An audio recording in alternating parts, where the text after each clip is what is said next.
money in 39 years, and we won't lose a penny of yours either. Let our family help your family. Call us now at 314-993-9494 or go online to retirementkey.com. That's retirementkey.com. KFTK FM Florissant from the Kaufman Townsley St. Louis's Injury Lawyers Studio. Call 314-500-5000. That's 314-500-5000. All on the free Odyssey app. Concrete evidence. I'm Chris Foster, Fox News. President Trump again denies reports that enriched uranium was moved before U.S. airstrikes on Iran's Fordo nuclear facility. Writing on Truth Social, the cars and small trucks at the site were those of concrete workers trying to cover up the top of the shafts. Nothing was taken out of the facility. Defense Secretary Pete Hegseth accuses the press of rooting against the president, reporting the strikes were not effective based on a preliminary assessment. They want to spin it to try to make him look bad based on a leak, because all of the evidence of what was just bombed by 12 30,000-pound bombs is buried under a mountain, devastated and obliterated. Iran Supreme Leader Ayatollah Ali Khamenei.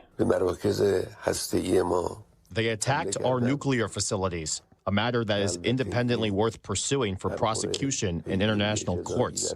But they failed to do anything significant. And he claims victory in the 12-day war with Israel. The Supreme Court rules in a 6-3 opinion that states, South Carolina in this particular case, may withhold Medicaid funding from Planned Parenthood. The final opinions of the term come out tomorrow. One of President Trump's executive orders attempts to end birthright citizenship. After he signed it, 3 federal district judges issued nationwide injunctions stopping the order from taking effect. During oral arguments, that was what the justices focused on. Can a judge stop an order or a rule from taking effect outside their jurisdiction for the entire country? The justices have yet to rule on the constitutionality of Louisiana's congressional district map. They're also set to decide if religious parents can be informed about the books being read to their kids at school and opt out of having their kids listen. Fox's Jessica Rosenthal. The Senate parliamentarian says Medicaid changes in the Republicans' big tax and spending bill fall outside Senate rules and do not qualify to pass under a simple majority vote. Majority Leader John Thune says no to other Republicans demanding the decision be overruled. America's listening to Fox News. I'm still going for it, even with higher stroke risk from atrial fibrillation and a regular heartbeat not caused by a heart valve problem. Over a 3-year study, Eliquis apixaban tablets reduce stroke risk better than warfarin, and over 97% of Eliquis patients did not experience a stroke. A first stroke occurred in 2.9% of warfarin patients versus 2.3% of Eliquis patients. Don't stop taking prescription Eliquis without asking your doctor. It may increase your stroke risk. Eliquis can cause serious and in rare cases fatal bleeding. Don't take Eliquis if you have an artificial heart valve, abnormal bleeding, or antiphospholipid syndrome. While taking, you may bruise more easily or take longer for bleeding to stop. A spinal injection while on Eliquis increases risk of blood clots, which may cause paralysis, the inability to move. Get medical help right away for unexpected bleeding, unusual bruising, or tingling, numbness, or muscle weakness. Medications such as aspirin products, NSAIDs, SSRIs, SNRIs, and blood thinners may increase bleeding risk. Tell your doctor about all planned medical or dental procedures. Learn more at Eliquis.com or call 1-855-ELIQUIS. Air Comfort Service, heating, cooling, and insulation. Weather. Partly to mostly sunny skies, hot and humid. 97 today, the heat index 102. Tonight, partly cloudy skies, only a slow drop through the 90s for evening plans, 77 for the low. Friday, partly sunny, hot and humid. A couple of spot afternoon storms, 94. A little uptick in scattered thunderstorms, but a lot of dry time over the weekend. This is 97.1 FM Talk. Chief Meteorologist Dave Murray. You're listening to the Annie Fry Show live from the Air Comfort Service Heating, Cooling, and Insulation Studio. Save now with Carrier Cool Cash rebates up to $1,700 on a new AC or HVAC system. For details and a free estimate, aircomfortservice.com. That is exactly what I needed to hear. Thank God someone here knows what they're talking about. That's us. That's right. Gotta love this American ride. All right, you need to take the time and get the full picture. Come on, turn the radio on. It's Saturday and I won't be long. Don't get me wrong, I love the ladies. I mean, they rev my engine, but they don't belong in the newsroom. It is Anchor Man, not Anchor Lady. What do you want from me? I'm not America's sweetheart. Goodness sake, kid, keep your voice down. Your father's listening to the radio. I'm not America's sweetheart. This is the Annie Fry Show. Welcome into the Annie Fry Show. Thanks for being with us this afternoon. Happy Thursday. I don't know why. I don't know if it's the summertime for me or for you, but the days just seem like they run together. Does your schedule flow, Ryan, with your family's summer schedule? Because you have kids, obviously, that are in school and a wife that is a teacher. Does it get out of whack in the summer for you? Yeah, it does, because you have so many things in the school year and with having a spouse who's a teacher that are every Wednesday we do this, every Thursday we do this, and that all kind of goes away in the summer, which is nice, but it also makes the days harder to discern. Yeah. What about you, Brad? Is your wife teaches as well? Is it drastically different? It is drastically different because she's home, and so she's doing a bunch of other things that she wouldn't otherwise be doing. But you're not at home. But I'm not at home. So my schedule personally doesn't change, but she's like ready for me to get home by the time because she hasn't had anybody to talk to all day. But Molly woke up. She ends up in bed with us pretty much every morning, comes in sometime in the middle of the night. And she got in our bed at like 7 a.m. And then she woke up again at like 8:30. And she's like, Mommy, the sun's still up. I don't think my kids know what's going on. I think they're very confused by the current situation.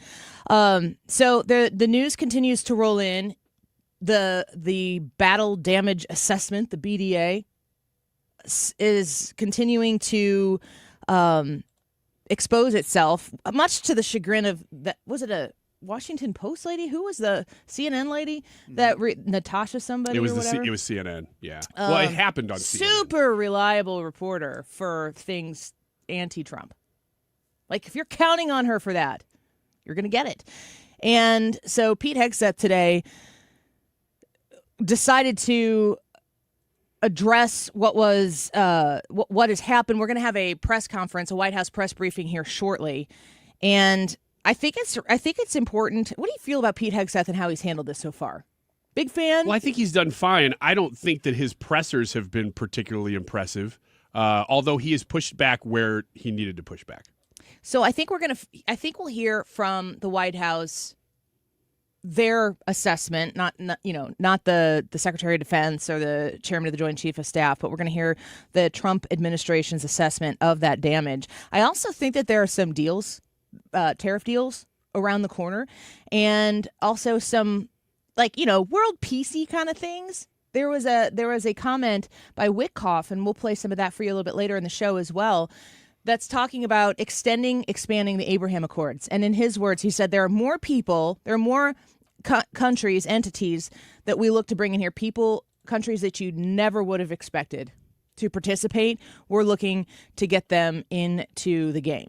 So this morning, Pete Hegseth get a little spicy up there at the podium. Because you, and I mean specifically you, the press, specifically you, the press corps, because you cheer against Trump so hard, it's like in your DNA and in your blood to cheer against Trump, because you want him not to be successful so bad, you have to cheer against the efficacy of these strikes.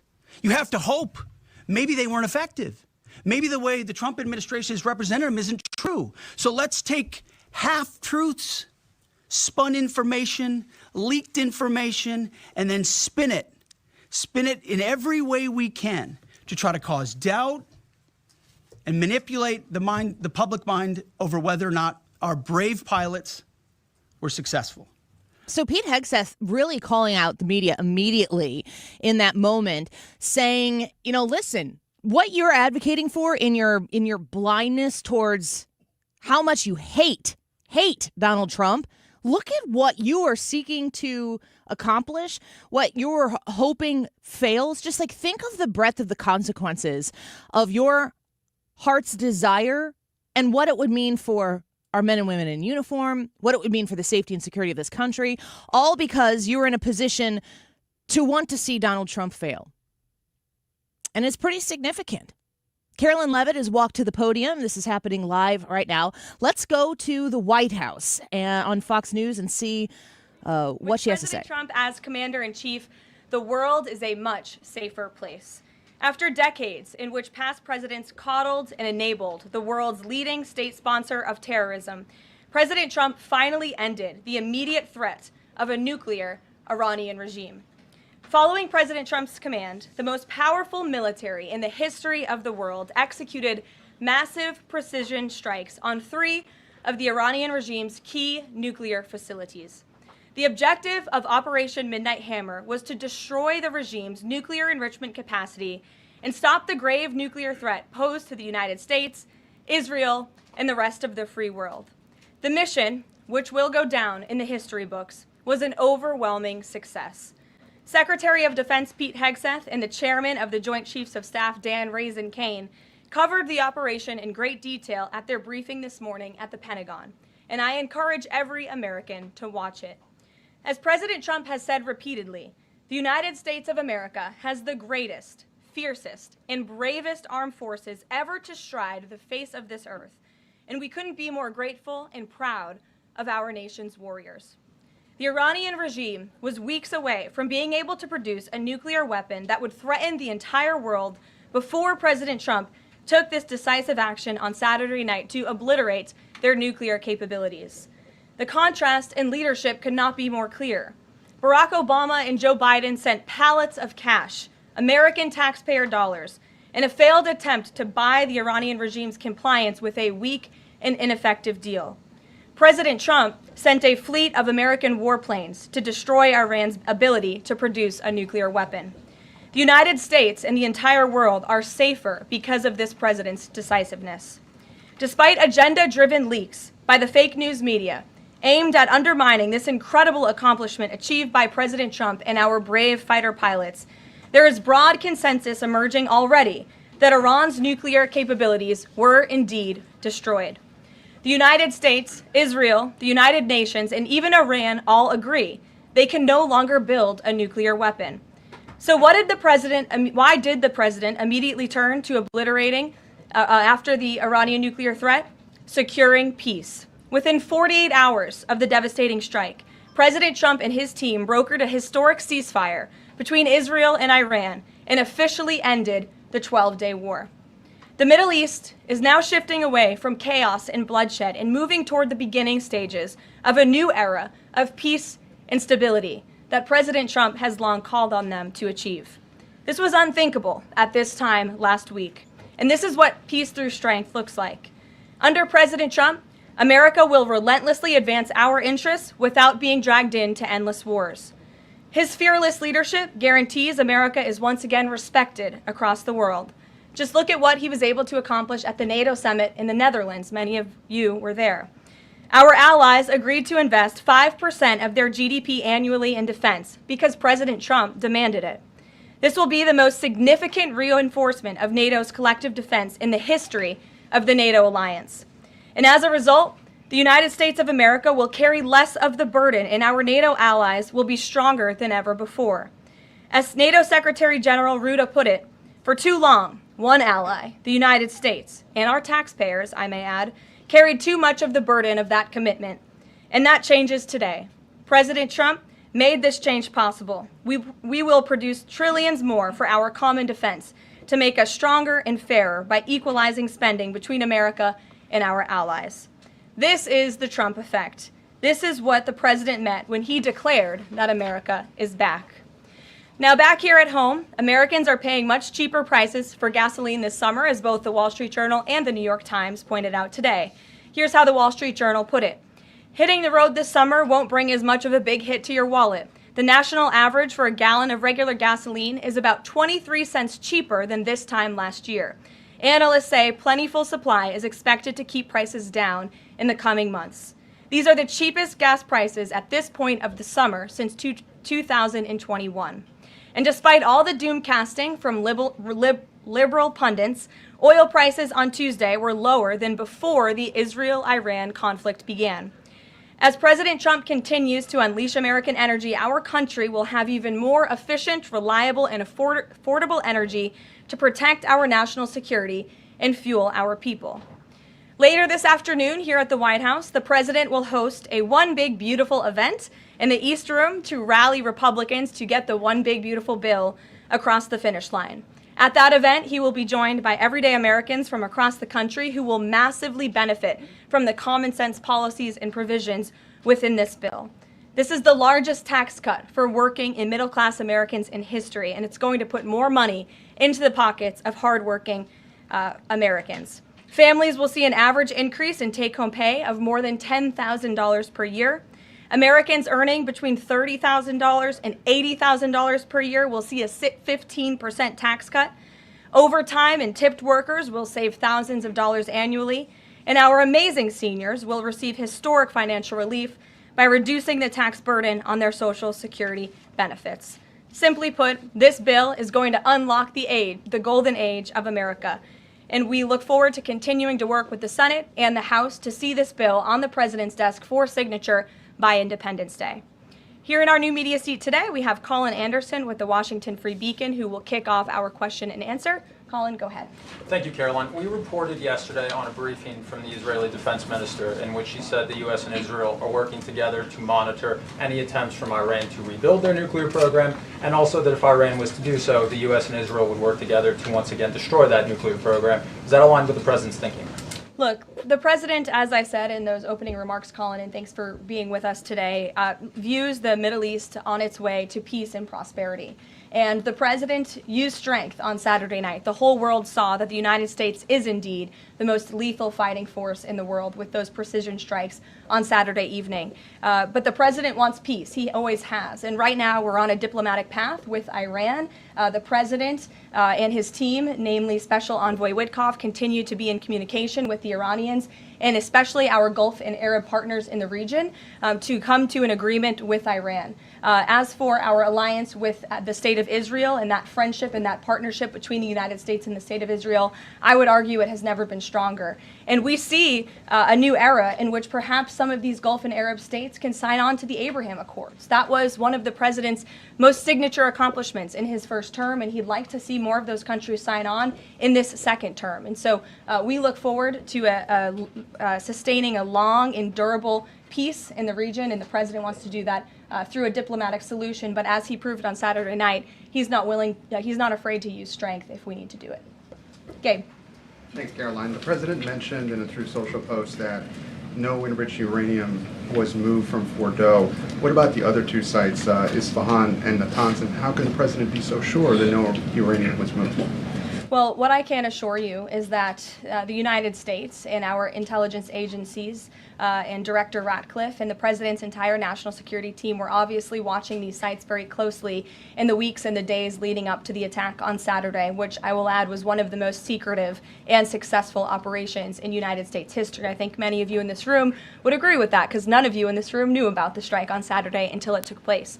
So we were watching closely, and there was no indication to the United States that any of that enriched uranium was moved prior to the strike. From any of the sites? Correct. And then one more thing, Caroline. Next week, the president mentioned that there would be talks with Iran. He didn't mention any details, and Iran has not confirmed them. Can you share any details about any potential talks next week? We don't have anything scheduled as of now, but I spoke to our Special Envoy Witkoff at length this morning, and I can assure all of you we continue to be in close communication with the Iranians and through our intermediaries as well, namely the Qataris, who have been an incredible ally and partner throughout this entire effort. And as I said, this administration is always focused on diplomacy and peace, and we want to ensure we can get to a place where Iran agrees to a non-enrichment civil nuclear program. And there are many other requests that the United States has. Those details continue to really, they're just starting. Of course, the operation was just on Saturday night, but we are in touch. And if there is a meeting, we will let you know, as we always do. Brian. Thank you, Caroline. It's two, one on trade. On the July deadline that's coming up for the trade deals, is that deadline still hard and fast for the president, or is he now considering even coming to trade deals after that deadline, and where is he on that going forward? I think the president has been asked this quite a few times by many of you in the media. I've heard him answer it at press conferences and at gaggles. He just spoke about it on Air Force One. The deadline is not critical. The president can simply provide these countries with a deal if they refuse to make us one by the deadline, and that means the president can pick a reciprocal tariff rate that he believes is advantageous for the United States and for the American worker, and he will continue to do that. But as for the deals, our United States Trade Ambassador, Jamison Greer, I speak to him frequently. He's working very hard, and he has had very good and productive discussions with many of our key trading partners. And on the One Big Beautiful Bill, there's conversations on the Hill right now about the Medicaid cuts. I'm curious if the final bill that the president's been talking about comes to him and it has Medicaid cuts in it. Will he sign it, or would he rather just Congress do away with those cuts? I think our friends in both the Senate and the House know exactly where the president stands on Medicaid. He wants to get rid of the waste, fraud, and abuse, and they are working to do that in the Senate right now. Jennifer. Follow up on that, on the big beautiful bill. Is there enough time for Congress to work through the issues it needs to work through? I'm saying, does the president need to move back his deadline a little bit? We expect that bill to be on the president's desk for signature by July 4th. I know that there was a ruling by the Senate parliamentarian this morning. Look, this is part of the process. This is part of the inner workings of the United States Senate. But the president is adamant about seeing this bill on his desk here at the White House by Independence Day. And then on Israel, is there a date set for the prime minister to visit the White House yet? Is he coming in a couple weeks? There isn't a date, but the prime minister has expressed interest in coming to the White House to meet with the president and come to Washington. The president is obviously very open to that, but we don't have a date. When we do, we'll let you all know. Kate. The president suggested he was open to sending more Patriot air defense missiles to Ukraine. Is that going to happen, and were there any other assurances that he made directly to Zelensky when they met? I'll let the president speak on that. That was a private conversation between he and President Zelensky. But the meeting was a good meeting, and it was a meeting towards progress. And the president, as he said, repeatedly wants to see this war come to an end, but I'll let him speak on that specifically. Carolyn Levitt speaking right now from the White House, live coverage here on 97.1 FM Talk. We're going to take a quick break. You got to listen a little bit of everything. They talked about the big, beautiful bill. Ukraine, of course, just there at the end. I've got an amazing video to play for you a little bit later about an exchange with President Trump at that press conference yesterday at NATO. And when we return, huge news out of the Supreme Court. We're going to talk to Hans von Spakovsky coming up next. Folks, interested in the defunding of Planned Parenthood? Well, you're going to want to keep it right here. We're going to get to that in just a minute with Hans von Spakovsky because the Supreme Court has made a ruling. Don't go away. We'll be right back. You're listening to The Annie Fry Show. Follow Annie on X at Annie Fry Show. As the old saying goes, size matters. At Morgan & Morgan, we have over 1,000 lawyers and nearly 6,000 people on staff. But at the core, this is and always has been a family business. Our family watching out for your family. Call us or email us 24 hours a day, 7 days a week, even on a Saturday or a Sunday. And if you ever have a problem, call our mom. Morgan & Morgan. For the people and your family. Injured? Dial # law or visit forthepeople.com for an office near you.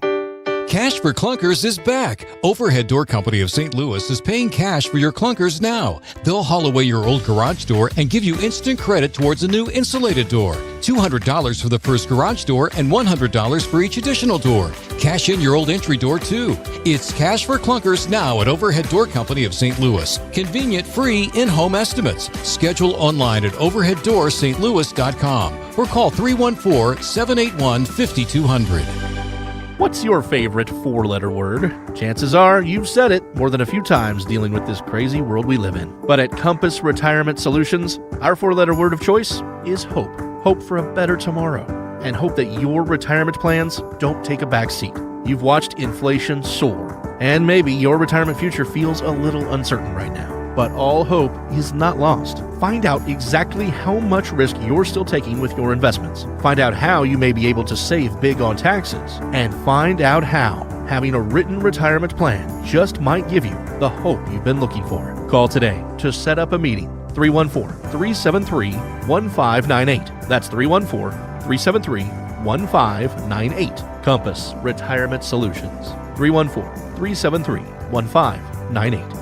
Firm offers insurance services but does not provide tax advice. Investments and services offered through Compass Retirement Group, a registered investment advisory firm in Missouri and Illinois. Investing involves risk, including the potential loss of principal. Is thinning hair or receding hairline making you self-conscious? Stop feeling embarrassed about thinning hair and start looking and feeling your best with Hair Grow by New Nordic. Available online at Amazon, Walmart.com, and NewNordicUSA.com, or in stores at your local CVS.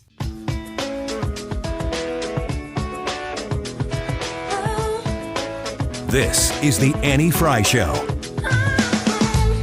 Interact with Annie on Facebook. The Annie Fry Show.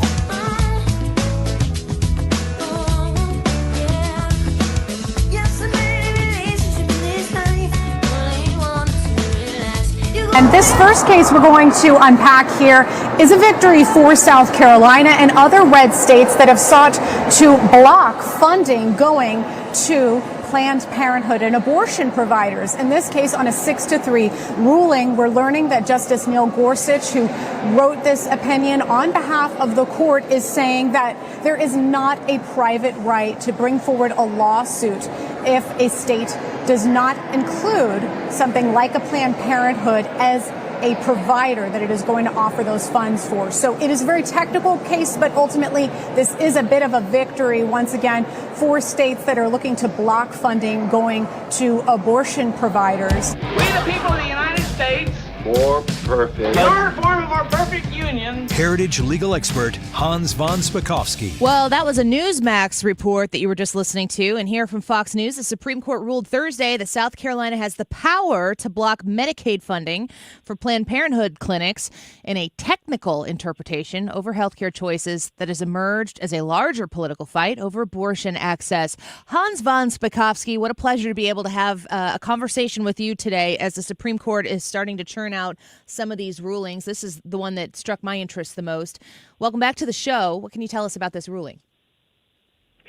Well, this was one of 5 decisions the Supreme Court released today, and in essence, you know, the Medicaid program.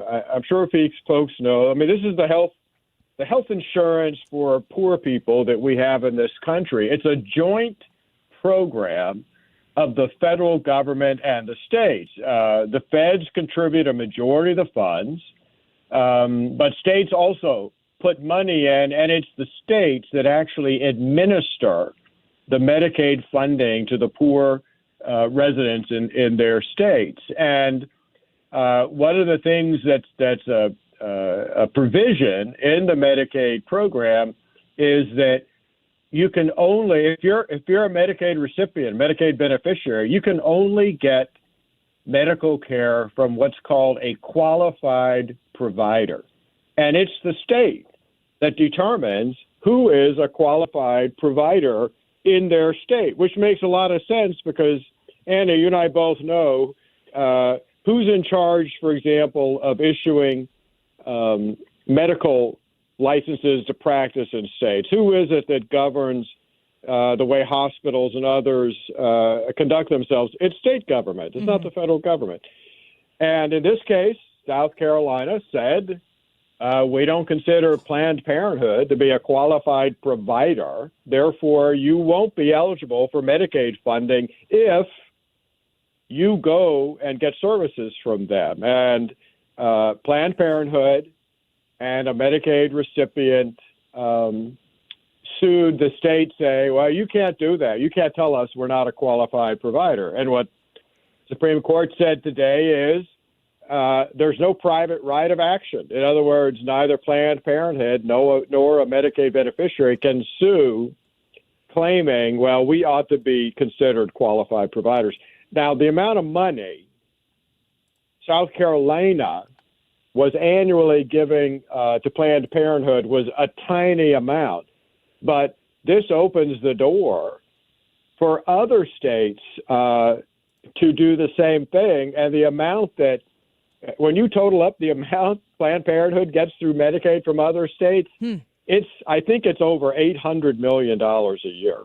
Hans, you know, the Hyde Amendment comes to mind. I thought that there was, a promise that no taxpayer dollars would ever go to fund abortion. I don't understand why a business that's main profiteering is based on their abortive services, why they could ever collect a single taxpayer dollar. But I do want to drill a little bit more about how you said this opens up other states for the possibility to make such a decision within their own. The Attorney General, Andrew Bailey, we had him on the show yesterday, tweeted this out just a few minutes ago. Supreme Court has affirmed that Missouri tax dollars do not have to fund the unlawful and repugnant actions of Planned Parenthood.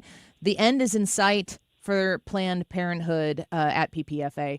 So is the onus now on each individual state to follow up and say, South Carolina, we've got some precedent there. Now those pro-life states can take action if their statewide officials say so? Yes.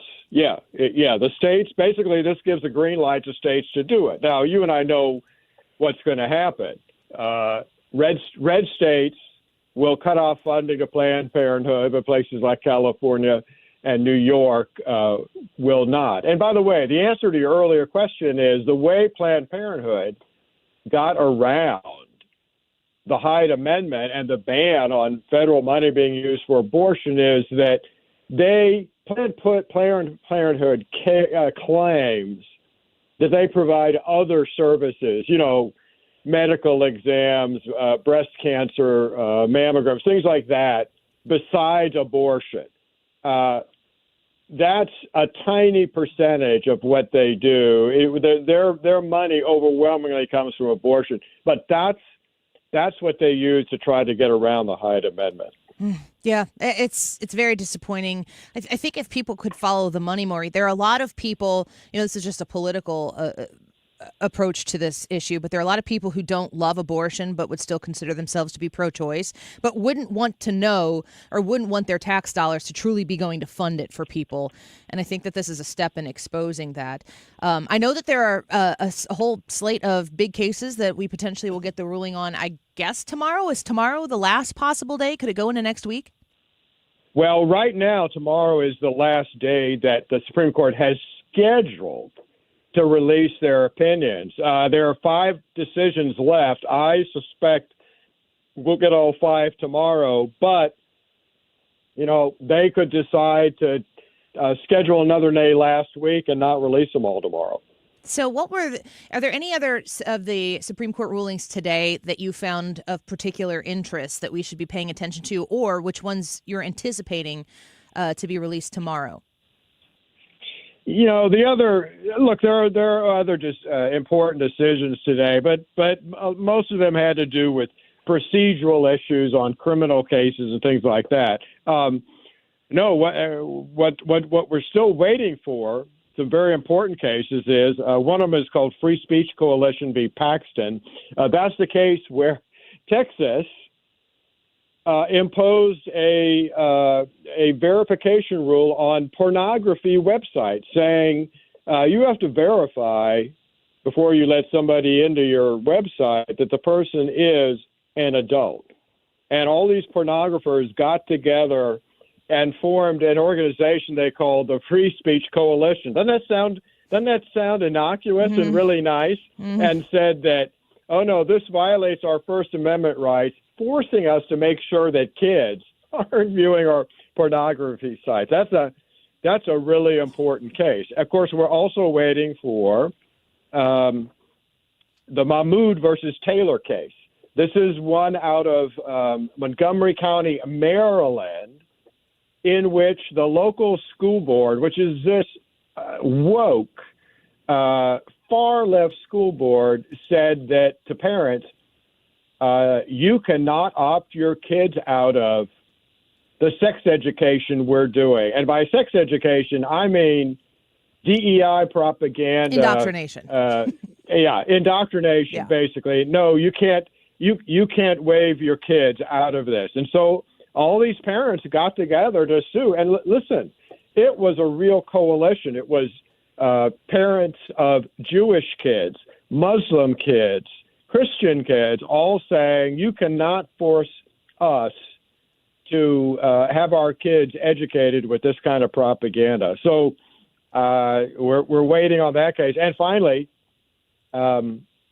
we are waiting to hear on the birthright citizenship case, not the substantive issue, as I think I've said before, but the issue that was up before the court on an emergency appeal were nationwide injunctions. And frankly, we're all hoping the Supreme Court comes out with a decision in which they set out strict rules trying to cut down on the nationwide injunctions being issued, not just in this case, but in general.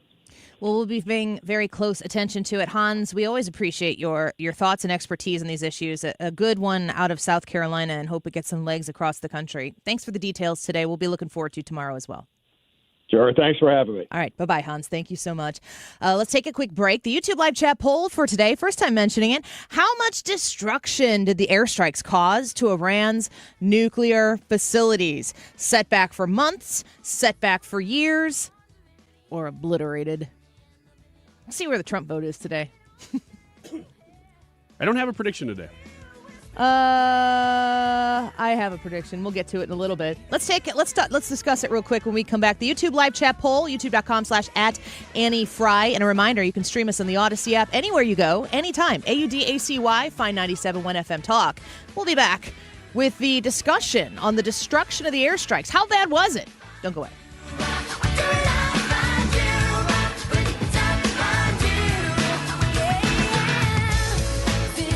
This is the Annie Fry Show. The Diamond Shop online at thediamondshop.net. Clayton, that's where the shop is. If you want to go in and start looking at the pretty things, it's right there in Clayton, and you can make sure that we are going to save money here in the month of June. First of all, anybody who's looking to buy a wedding band set throughout the month of June, in stock wedding bands, 40% off. Then you can tack on an additional 10% off the top of that when you become VIP. And I have the special information you need to know to be able to sign up and do that right now. It's not going to take you long at all. Go to thediamondshop.net, scroll to the bottom, quick form to fill out, VIP status, 10% extra savings. And if you're buying a wedding band set, you're going to save a pretty penny on that. Of course, on top of that, 40% off in-stock wedding bands. They also are offering 40% off all pearl jewelry. And I've reminded you that I have a beautiful pearl necklace that my husband bought me when I turned 34 for my birthday. When we started this full-time show, it's timeless for me. I'm so happy to have it. And I'm so grateful for the Diamond Shop helping him pick out the absolute perfect thing for me. Online at thediamondshop.net. Do you owe $10,000 or more in credit card debt or personal loans? With credit card debt at all-time highs, Debt Relief Advocates is urgently notifying consumers of debt relief now being made available, designed to aid consumers with out-of-control credit card debt. Those who qualify and enroll for this relief program will only have to pay back a fraction of what they owe. This is not bankruptcy or a debt consolidation loan. This is a relief program that credit card companies would rather you not know about, as it ends your debt nightmare and saves you lots of money. Consumers owing at least $10,000 in credit card debt or personal loans can now take advantage of this debt relief as the cost of living skyrockets. Debt Relief Advocates has established a relief hotline for you to call to learn what debt reduction you may qualify for, so don't wait. For this free information, call the Relief Hotline at 800-390-1164. 800-390-1164. 800-390-1164. When you have Rhino Shield on your house, it does a couple of things for you. It beautifies the house, and it protects it from the harshest elements. And boy, do we see those here in the greater St. Louis area. You get instant curb appeal. It will stick to anything. Rhino Shield is the answer, no matter whether you're painting a home or a church or a business or a condo, because it's 100% waterproof. It takes care of the outdoor maintenance on whatever is on the outside of your home. The brick, the block, aluminum, steel, stucco. They can put this on with the 2 to 3 coat process. They're there about a week, and they do a great job. A lot of businesses have done it in the area. Several Firestones have done that. Vantage Credit Union over the years, Harlan Packaging down in DeSoto.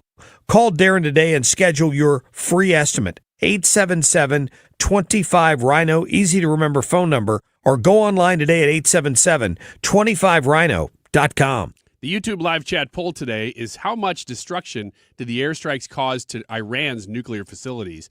There are 3 options here. We gave you obliterated, setback for years, or setback for months. That would be the least. Let us know which one you believe has happened in Iran due to the bombing from the B-2 American bombers from Kansas City, 1238. This time check is sponsored by Jerry Kelly Heating and Air Conditioning. It's time for a $98 AC tune-up. JerryKelly.com.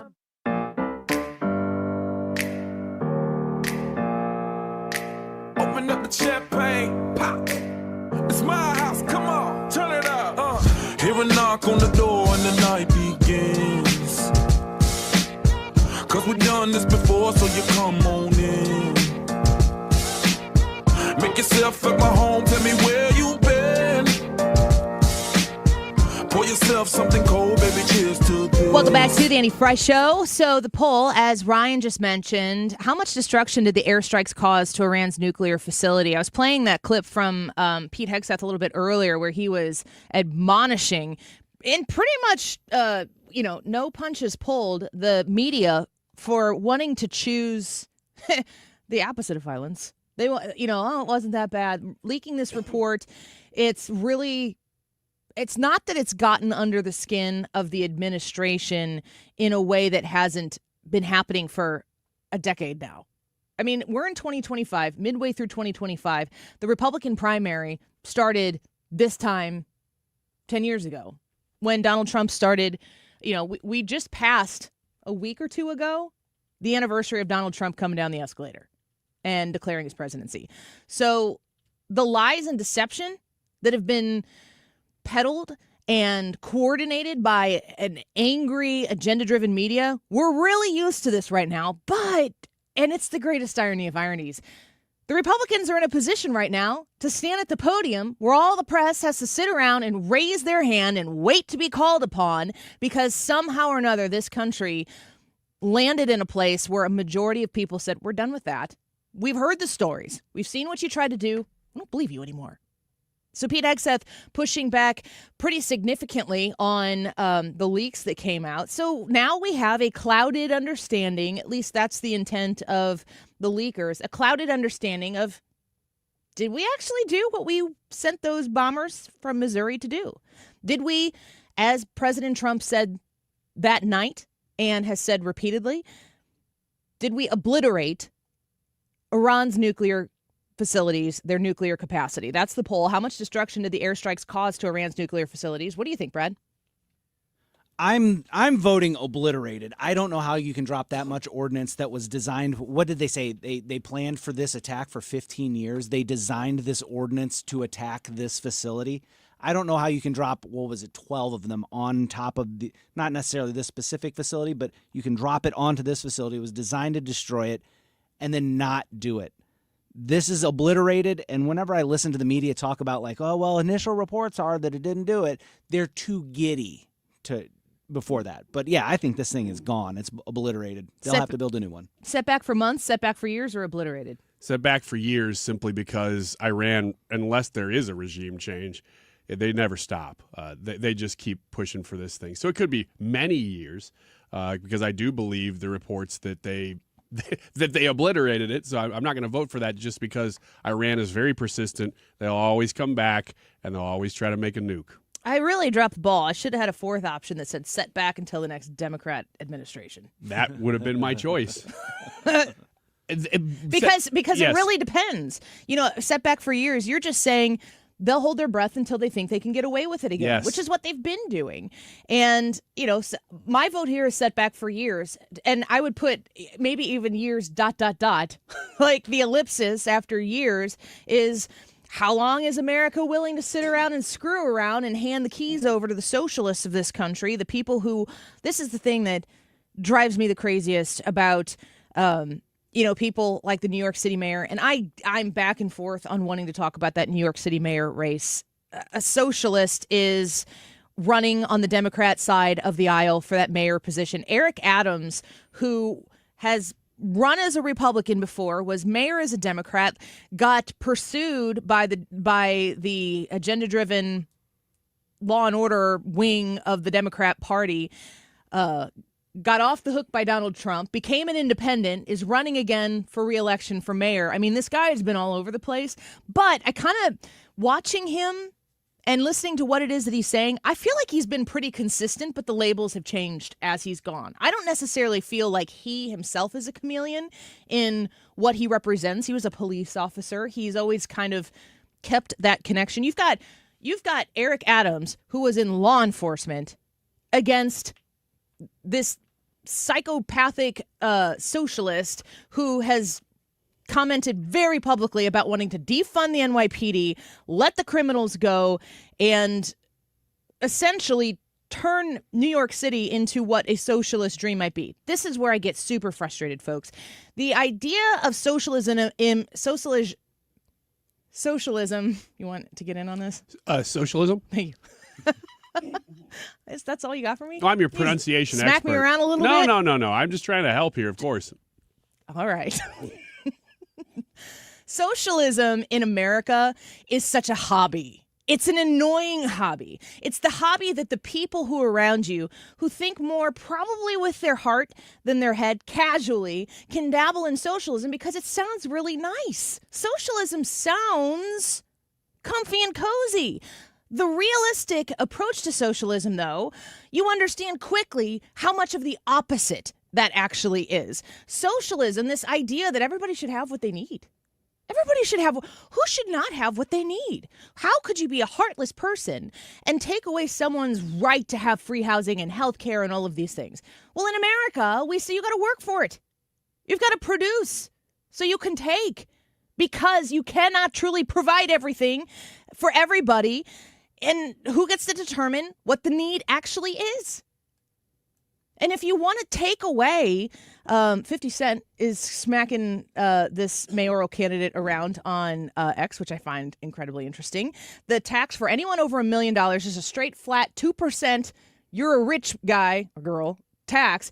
That's good. And the mayor candidate's position is they don't need it. They have what they need, folks. Now, $1 million in New York City would feel pretty good to me, but $1 million in New York City is a lot different than $1 million in Afton. That's a whole different story. And why does this mayor candidate get to choose when somebody has made enough money? Why put that power on that person? We are so successful, we are so prosperous in this country that we get to dabble in the idea of socialism because it sounds nice and warm and fuzzy. It's like puppies and sunshine for everybody who doesn't like puppies and sunshine. It's not realistic. It doesn't work. We become prosperous. People are like, everybody should be this prosperous. And they don't realize how we got to be that prosperous. New York City, I don't know, a socialist up against a moderate used-to-be Democrat from New York City. I think we've seen this one. Maybe not on the scale of just New York City voters, but I cannot wait to see how it turns out. Weekends America, when we come back, we keep talking about this, and it's never put upon, Ryan, but today's subject is? If you're cheap, this is how Not you me. avoid. If one was, the collective you is cheap.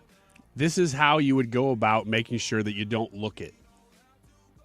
It's trying to move you toward frugality, so that your public reputation doesn't get ruined. I have never heard someone push so hard to determine the difference between being frugal and cheap, just for the public to know. It's not for me. No, it's for you. We'll be right back. The Annie Fry Show is streaming online. Watch us live on YouTube and subscribe. Michael's Flooring Outlet. Hit them up online right now at igotfloored.com. Get floored at your house with Michael's. Great deals, great quality products. You don't have to sacrifice anything there for the great prices that they are going to connect you with. And the options, almost endless. You can start your process of looking and browsing at igotfloored.com. You can go through reading the experiences of customers, people just like you here in the St. Louis area, the bi-state area, who have gone to Michael's and been very satisfied, or learn about the process. Maybe something didn't turn out initially how they thought. Michael's is always working to make it right, make sure the customer is satisfied.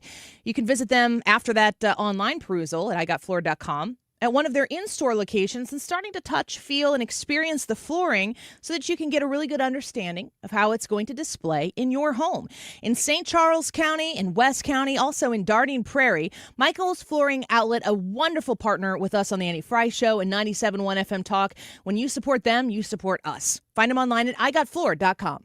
Imagine this, a summer evening, relaxing under a beautiful porch overhang, hosting your friends on a composite deck, or enjoying a bug-free breeze in a screened room. That sounds dreamy, right? Hi, it's Kim, and that dream can be your reality with Lakeside Renovation and Design because they specialize in creating outdoor spaces that make your backyard the go-to spot for family and friends.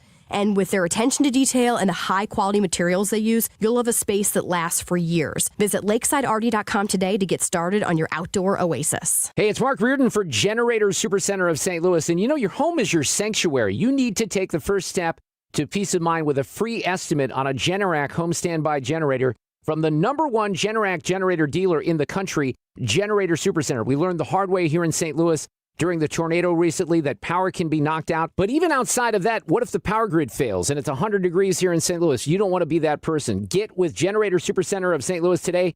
Generator Supercenter of St. Louis.com. Tell them that we sent you along.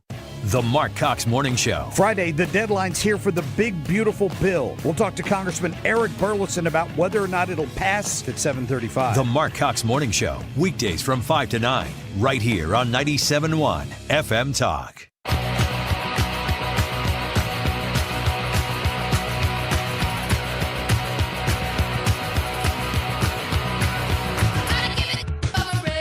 You're listening to The Annie Fry Show.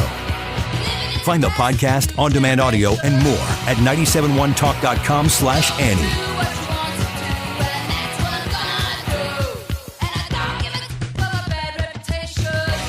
Wiggins! Oh, Wiggins! I'm starting to sense like a battle royale between Ethan's local news segment intro and the music that Ethan gets to pick for Wiggins America. Yeah, you changed the music. I thought you were going to do Careless Whisper. I was. That's an oldie but a goodie on the Wiggins America intro. But you were so whiny when you walked by that you're like, you're doing that one for me again. I know. I was trying to be. I was like, okay. I get fine, that I'll be a good guy. My public persona is highly sexualized, and I understand that. But I'm just For an trying old to, as guy. I get a little bit older, like I'm still in my prime, obviously, but as I move a little bit past it, I want to not be viewed as just meat anymore. I have like a hot dog? I have a brain. Is it even meat? And I want people to understand that. If Ryan were meat, what kind of meat would he be? Don't answer that. I'm saving that for Ask Me Anything on Friday. Oh, God. Now you have time to think about That's it. dangerous. Go on. They're all the choices are like sirloin, prime rib. Don't do hot dog. I already said it. That's not one of them. Pork butt. These are ways to avoid being cheap. Cow tongue. So everybody should be frugal. Rocky Mountain oysters. But Rocky Mountain oysters, no. Wait, actually, that'd be all right, I guess. You didn't have balls. You used balls. Squirrel. Go on. These are ways to avoid looking cheap. Does anybody in here identify themselves as cheap? Absolutely not. No. Absolutely Does anybody in here identify anybody else in here as cheap? Yeah. Yes. Frugal. Brad. Yeah, thank you. It's Brad. But he's frugal. I wish I were cheap. This I segment, would be what you might call loose. Not again. Throwback to Ethan, who called me loose earlier, not understanding the meaning. this segment is actually for my wife. Very poor timing. Yeah. Word choice. Okay, so the first one is complaining about the price of everything. There's no better way to proclaim. Again, this is perception. Can I ask you real quick? Is there a date on this article? Is it fresh? 2009. Well, it's from the earlier part of this year. Got it in the so I mean, it's inflation current. Yeah. Because I feel like that's the new how's the weather. Yeah, that's true. But it would also indicate that you're cheap if you are always complaining about the price of everything. Yeah. It doesn't mean you can't ever. It just means if it's a common theme for you. The next one is not paying your fair share when you go out with friends. Do you conveniently forget to have cash every time you go out with friends? Are you ever around people who do that? Yes. Are you the person? No. Are you always around someone who does that? I am always around somebody that does that. Like it's a theme. It is a theme. Here's the problem, though. The person is actually very wealthy, and I don't think they're doing it on purpose. They just don't. They're like, who cares? It's $30. Have you ever been to a restaurant? To them, it's nothing. Have you ever been to a restaurant where everybody orders, maybe you're with a group of couples, and they're like, maybe it's 4 couples, and they're like, let's just split it 4 ways. Have you ever been to that? Yes. Yeah. What do you think? I don't know why you do it. I feel uncomfortable doing that. Feels stupid. Yeah, why not just order separately? I don't know why. Well, a lot of nicer restaurants won't split a ticket 4 ways. Still? Oh yeah. Today's day and age? Yeah, they make more money that way. What do you think about it? You have thoughts? I think that you better be very, very comfortable understanding that you are all in the same economic position. Because there are people who are going to order We order water all the time with our family, but with 6 people in our family, it'll add literally $30 to the bill if everybody gets a drink. So we're like, kids, you're drinking water. You can go home and have something there if you want. And sometimes Jared and I get soda, like a Diet Coke or something, but we're paying the bill. So we can have soda and you're not going to complain about it, and then you won't eat dinner. If you're with people who are not in the same economic position, you can't do that. You just can't do that. It pushes an issue. It makes a part of the conversation something that shouldn't have to be discussed. The next one is not valuing your own time in pursuit of deals. Being cheap can save you money, for sure, but it can cost you time, as in time spent rummaging through mounds of sale items and this stuff like that. This is for couponers. Now, Yes. if you have a bunch of time and you don't have a lot of money, knock yourself out. If you're not giving up something else because you're spending your time here, that's fine. Or if it's a hobby and you just enjoy it, then that time is something of value. But I've watched people go way out of their way, and I'm like, how much did you save on that? And they're like, $3.83. And I'm like, what a scoop! It's almost This is a process. That's almost a tank of gas. This is a process, though, because this is something that you do more and more as you get older, or I should say less and less as you get older. How about hoarding? That wouldn't seem to make sense, but if you can't bear to part with broken items or things that you might find useful someday, you might be cheap. Big day in the Fry House next week. Dumpster arrival day. Hey-o. Anti-hoarding. How long do you have the dumpster? A little over a week. No, you can't use it. I wasn't going to ask. I was just going to sneak over there. Wait, I wasn't going to ask. I was just going to do it. You talk about a dumpster that's like the size of a driveway, like one of those dumpsters? Sure hope so. Yeah. How much stuff do you have? Soon, less. I told my kids, hey. Annie's a hoarder. No, I'm not. I have 6 kids, and we go through stuff. Furniture. We don't really buy nice things because I don't want to be yelling at my kids all the time. Like, stay off the furniture. They're like, this is my house. How many kids do you have? All of them. 4. I think you said 6. No, 6 people. There you go. 4 kids. Those other 2. 2 dogs. We keep them in the shed. Yeah. We upgraded our couches upstairs, and so then we take the upstairs couches and put them downstairs and let the kids do whatever down there on them. And then we take the couches that were downstairs, get them out of the house. Kind of need a dumpster for that, and it helps us purge other things. That's fair. She's not a hoarder, but the people who go through her dumpster, those people are hoarders. It's you. You're the person going into my dumpster. Just need to get rid of some electronics. The raccoon. Representative Eric Burlison next. Don't go away. You're listening to Leaf Filter Radio, and the guru of gutter protection himself, Chris Coonahan, is here to take your most pressing leaf-related questions. Hey, everybody, Chris here. I understand we have Ron on the line. Ron, where are you calling from? Uh-oh. Ron, are you calling from a ladder? Well, I was. I wanted to ask Chris what I need to do to get my gutters ready to have leaf filter installed. Oh, Ron, you don't have to do anything. A Leaf Filter Trusted Pro will come out and clean out your gutters, realign and seal your gutters, and install Leaf Filter, America's #1 gutter protection system. So I didn't need to get on this ladder? Ron, Leaf Filter Trusted Pros are in your neighborhood and ready to help. Just visit leaffilter.com/radio to schedule your free gutter inspection and get up to 30% off. Thank goodness. What was that site? That's leaffilter.com/radio for your free gutter inspection today. See representative for warranty details. Promotion is 20% off plus a 10% senior or military discount. 1 discount per household. Have you been notified that your subsidy for Obamacare health insurance is going away? Well, you can leave now while you are still healthy and can qualify for much better individual plans.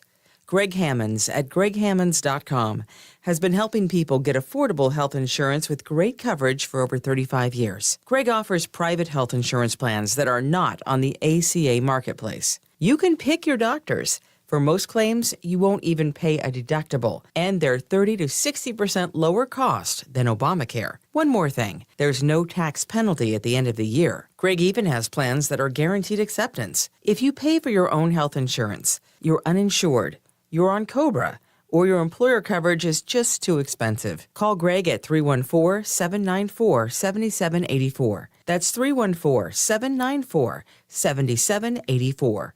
Or go to greghammonds.com. That's greghammonds.com. He can custom design a plan by you, not the government. Hey guys, Glover here with my very, very good friend, Dr. Kathy Maupin at BioBalanceHealth.com. If you have reached that certain age and you're just not feeling very well and nothing's working the way it used to work, go see Dr. Kathy. She is not only a medical doctor, she is a patient of this bioidentical hormone replacement therapy. It absolutely works. It's a long-term solution. She is an artist when it comes to helping you with your hormones. BioBalanceHealth.com for Dr. Kathy Maupin. Wait, if I work today, why should I have to wait 2 weeks to get my money? With Earnin, you can access your pay as you work instead of waiting days and weeks for a paycheck. Get up to $150 a day with a max of $750 between paydays. No interest, no credit checks, and no mandatory fees. Because, hey, it's your money. Download the Earnin app now to get it and join millions of people making any day payday. That's EARNIN. Earnin is not a bank. Access limits are based on your earnings and risk factors. Available in select states. Expedited transfers available for a fee. Terms and restrictions apply. Visit earnin.com for full details. KFTK FM Florissant from the Kaufman Townsley St. Louis's Injury Lawyers Studio. Call 314-500-5000. That's 314-500-5000. All on the free Odyssey app.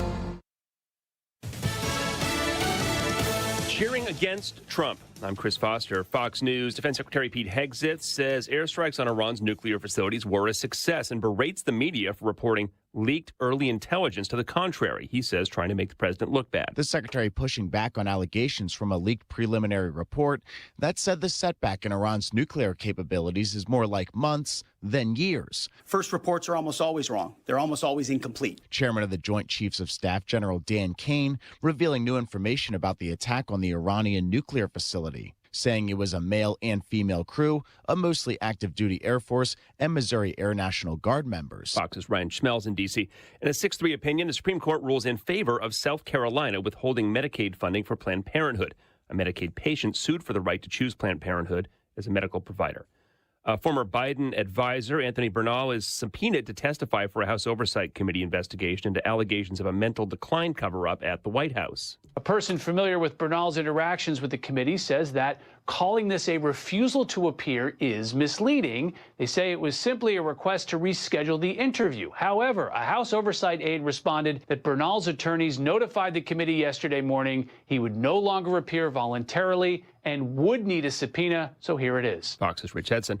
The economy shrank over the first 3 months of the year more than first reported, according to a new estimate out today. The gross domestic product declined 0.5% in the first quarter. The Commerce Department revised the reading from a previous estimate of a 0.2% decline.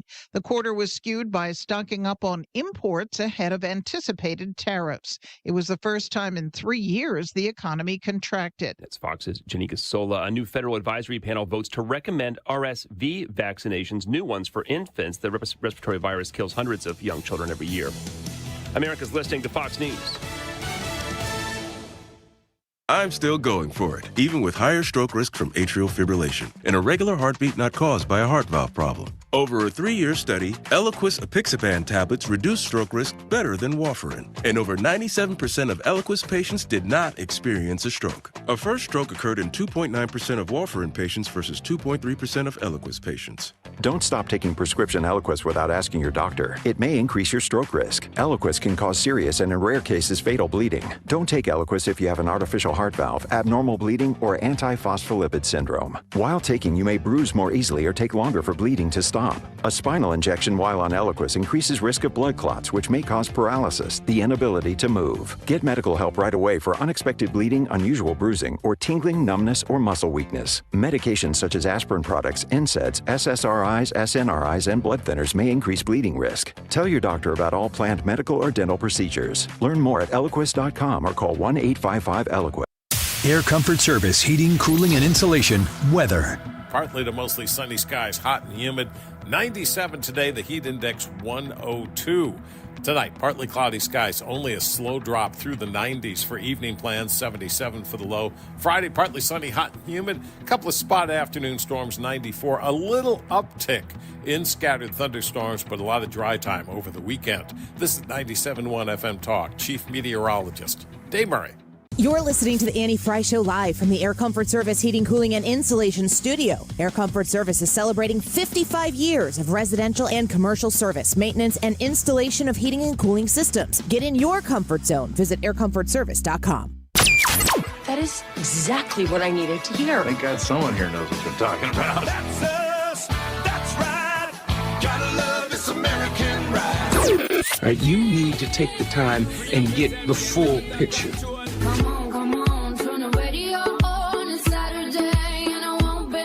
Don't get me wrong. I love the ladies. I mean, they rev my engine, but they don't belong in the newsroom. It is Anchor Man, not Anchor Lady.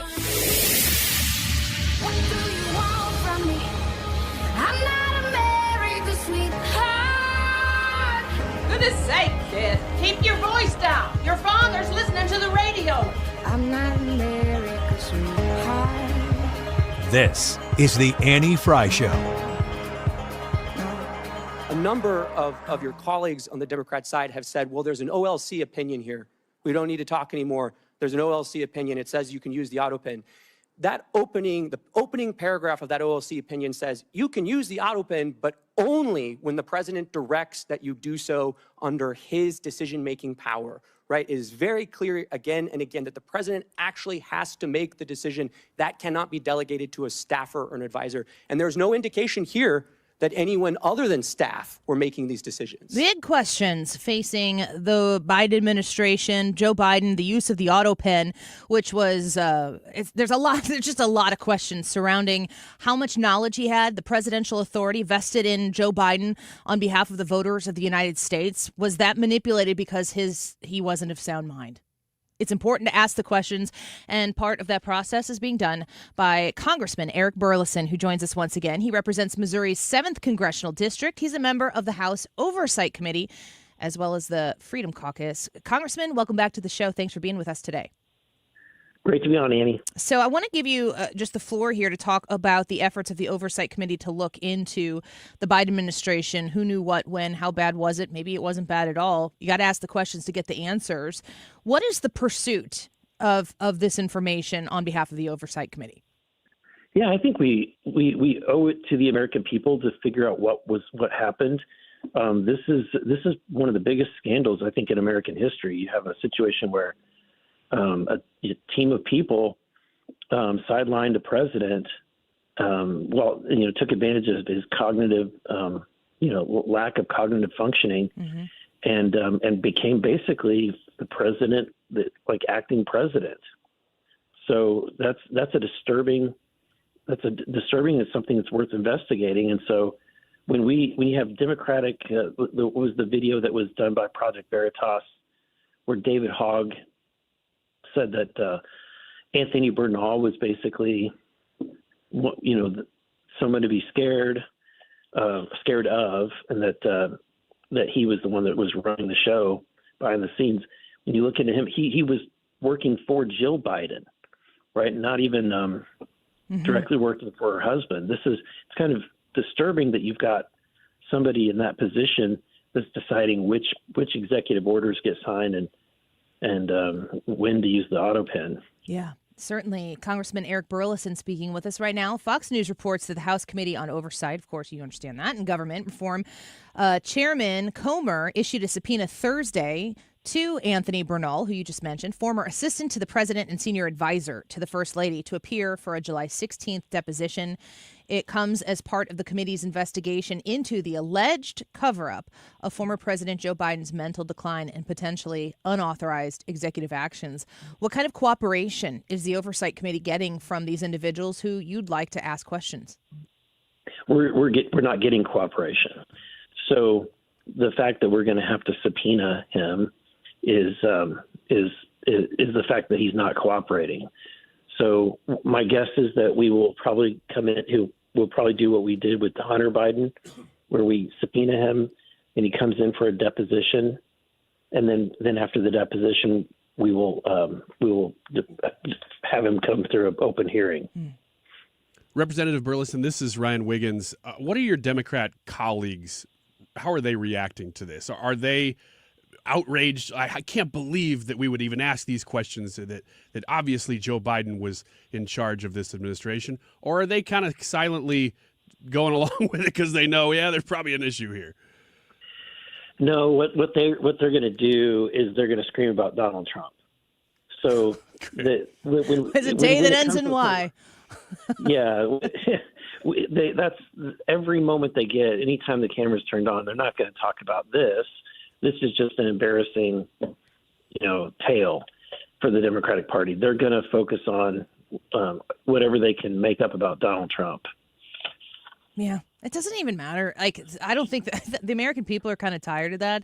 I have to think that there are Democrats that understand what's at stake here, and I'm always curious as to how big did the operation of making the Biden administration seem like the Joe Biden administration? Like, how many people had to be involved? Who had to keep the game up? Are you, as you're digging into this, being more convinced that it's a bigger operation or a smaller operation? Yeah, I think it was a small team, but his staff, like in some of the comments, they said that they did bypass him. Whenever they used the auto pen, and they used people that were within his inner circle as go-betweens. He was not directly informing or giving his consent directly to the person that was using the auto pen, which is very disturbing. Congressman Burlison speaking with us right now. He's a member of the House Oversight Committee. As you mentioned, Bernal a little bit earlier, who has been issued a subpoena, is the senior advisor to First Lady. I think that I saw some articles maybe refer to him as her work husband. What does the Jill Biden, is she like way down the road? Subpoenaing Jill Biden, making her talk. Is she like one of the last people you go to? Yeah, typically that's what in an investigation, that's what we do, is kind of go talk to people around the edges as you're making your way towards the center, and that way you can determine who's telling the truth, and it also gives you insight as to what questions that you should be asking. Yeah, that makes sense. I don't know if you want to make predictions as you're continuing to work through this, but whatever your biggest intuition is regarding how much of Joe Biden's administration was managed for him, are these crimes that were committed? I think that what was really appalling is really the fact that we have in place in the Constitution a provision directly addressing this situation, and it wasn't being utilized by cabinet members or anyone who had the responsibility and the authority to do it, and that because of that. But I feel like the reason why they didn't is they thought, well, it's either we get rid of him or he's in a cognitive state that why get rid of him when you could just do whatever, right? There is no one minding the farm. So I think that's what was happening. That's probably the attitude of everyone around him. More from the Fox News report. Another former senior White House aide, Neera Tanden, agreed to comply and voluntarily testified for 5 hours behind closed doors Tuesday. Tanden, the former director of Biden's Domestic Policy Council, told the committee that she was authorized to direct auto pen signatures, but was unaware of who in the president's inner circle was giving her that final clearance. She also reportedly vehemently denied that there was any cover-up of Biden's mental state. So that was a closed-door questioning, and I presume that you were in that closed-door conversation. What did you make of her testimony? I wasn't able to attend that, but I'll get the deposition. Mm-hmm. But what I would make of it is that she basically is. I don't think that she would have been the person that would have been a part of the cover-up. So she probably can't necessarily speak to it because this is such a huge secret that it would have been his inner circle that was keeping it the cover-up. But look, they could only cover up so much because we all watched this happen on television. Yes. Over the last 6 years, we watched the mental decline. Conservative news outlets would air footage of him wandering into the forest, but the mainstream media didn't run any of that, right? So until after it was over with, and now they're writing books and selling books about it. But yeah, I think that if there was a cover up, it would have been done at the most inner circle point, Right. and that's what we have to get to. Yeah, a lot of plausible deniability for those other members who would be surrounding that inner circle. Eric Burlison speaking with us right now, congressman from Missouri's 7th District. Before we let you go, I just want to get your thoughts as somebody who's been on the inner circle with the Oversight Committee, watching the Jake Tappers of the world now come out and say, we should be questioning the president. I think it's because he's talking about Donald Trump, but he's also profiting off of a book that's like, guys, I don't think Joe Biden was okay. You're talking about how the rest of us, we all saw it with our own eyes. He was in a position of power. He's certainly not the only one in the media who have abdicated those responsibilities. But just wanted to get your thoughts on the state of journalism in this country today when it comes to one president versus the other. Yeah, it's really sad that there's not real journalists out there, people that are actually investigating things. We shouldn't have, for all of the things that were happening with the Biden administration, even outside of his cognitive functioning, all of the corruption, right? So why is Oversight Committee having to fight an administration to find out that money was being wired from all of these people overseas through these shell companies that would end up in either Hunter Biden's account or Jim Biden's account, and sometimes would flow from there to Joe? Why should oversight staff have to do that? That should be when the press, that is their number one job and role, and yet they weren't doing that job, and so yeah, I think that they've lost all credibility. Yeah. Certainly. It does deserve to be called out every time we have the opportunity to do so.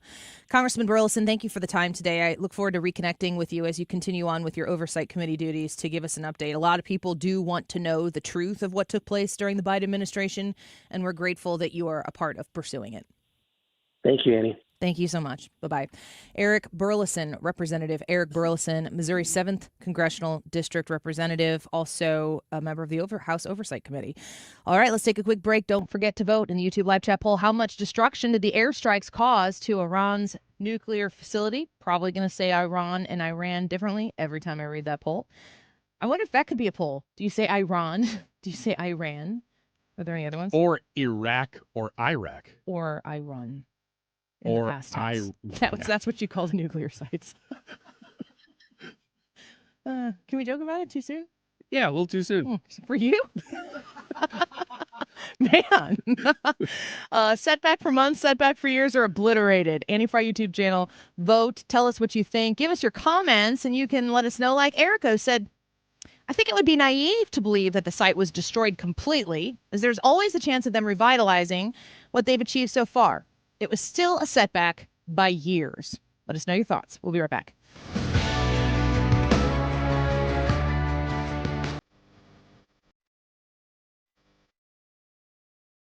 Follow Annie on X @AnnieFryShow.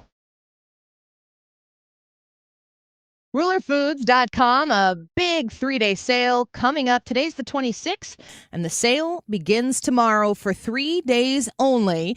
Get ready for Star Stripes and sizzling sales at Ruler Foods. Kroger butter, just $2.99. Get that classic garden salad from Kroger, just 99 cents. General Mills cereal, $5.49.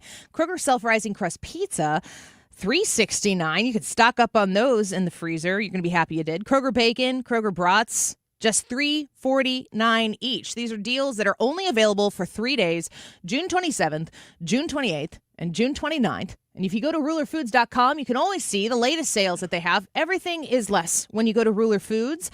They carry the Kroger brands at Ruler Foods prices. They carry the name brands you love. They have fresh produce. They have a great meat section, frozen foods, everything that you're used to shopping at your regular store. Just go spend less for it at Ruler Foods. Go to rulerfoods.com.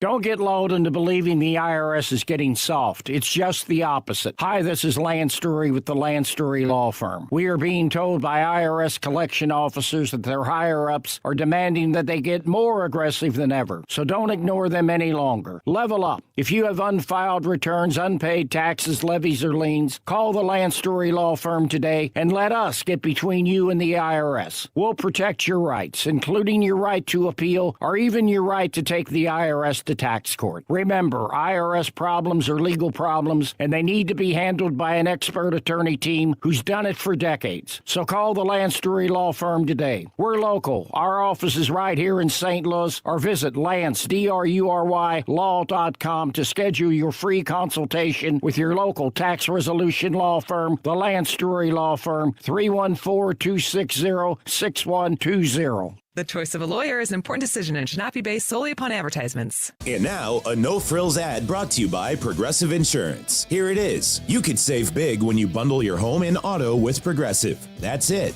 See? Just a good old-fashioned, straightforward ad. See if you could save at Progressive.com.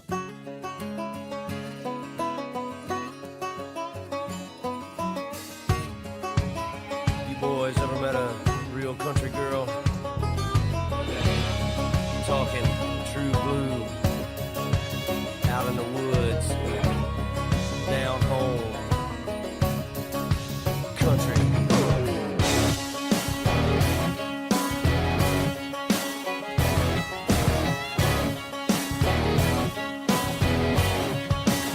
Welcome back to the Annie Fry Show. We talked a little bit about the mayor in New York City a little bit earlier. I was talking about how socialism ends up being kind of a hobby, I think, for most of the time well-intended people preyed upon by attention, power, money seekers who understand how to manipulate those people, specifically through social media algorithms.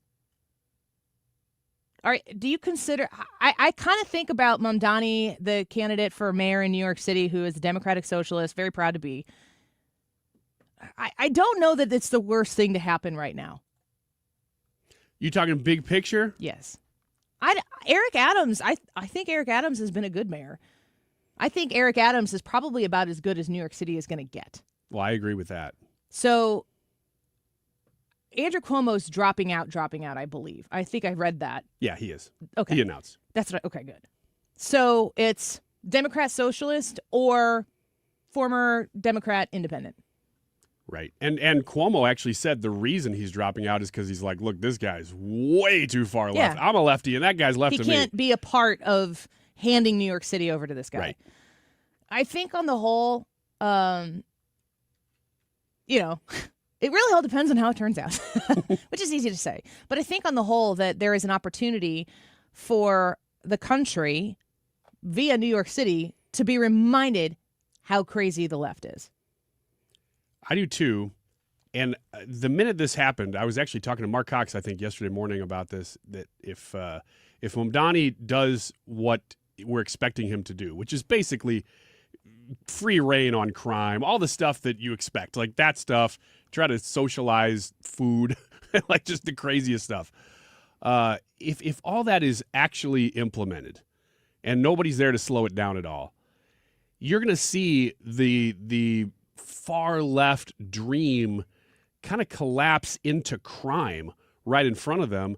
And then big picture, I would think this is actually pretty good for none other than Elise Stefanik, who may run for governor of New York against Kathy Hochul and will look like the sane one in that race. And that overall could be very, very good. The election is this November. So the president's successes, I think a lot of people are thinking like the election campaign season is going to start about November because everyone's thinking midterms. But for New York City, it's happening this November. Yeah. So I really do believe that Donald Trump's successes in the administration will have a great effect on legitimizing Eric Adams. There are people in New York City who like Donald Trump. He has a certain ability to do what? Bring people to the polls. And if he goes into New York City and makes a point to make sure New York City doesn't go into the hands of a Democratic socialist, that could be energizing. And if that is defeated in November, again, it's not far. I mean, Kamala Harris is pretty Democratic socialist.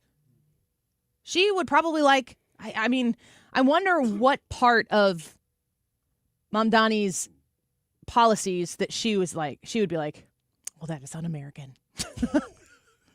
Yeah, I really don't know. Because it's the same stuff that she, though, ran and lost on. You know, the defund the police, getting people out of jail who were rioting, the BLM stuff.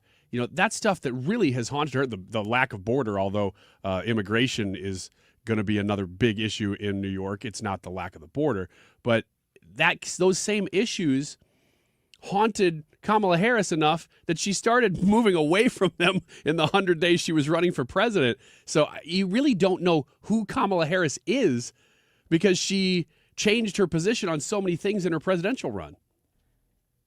How do you think it's going to turn out? We have no way to know.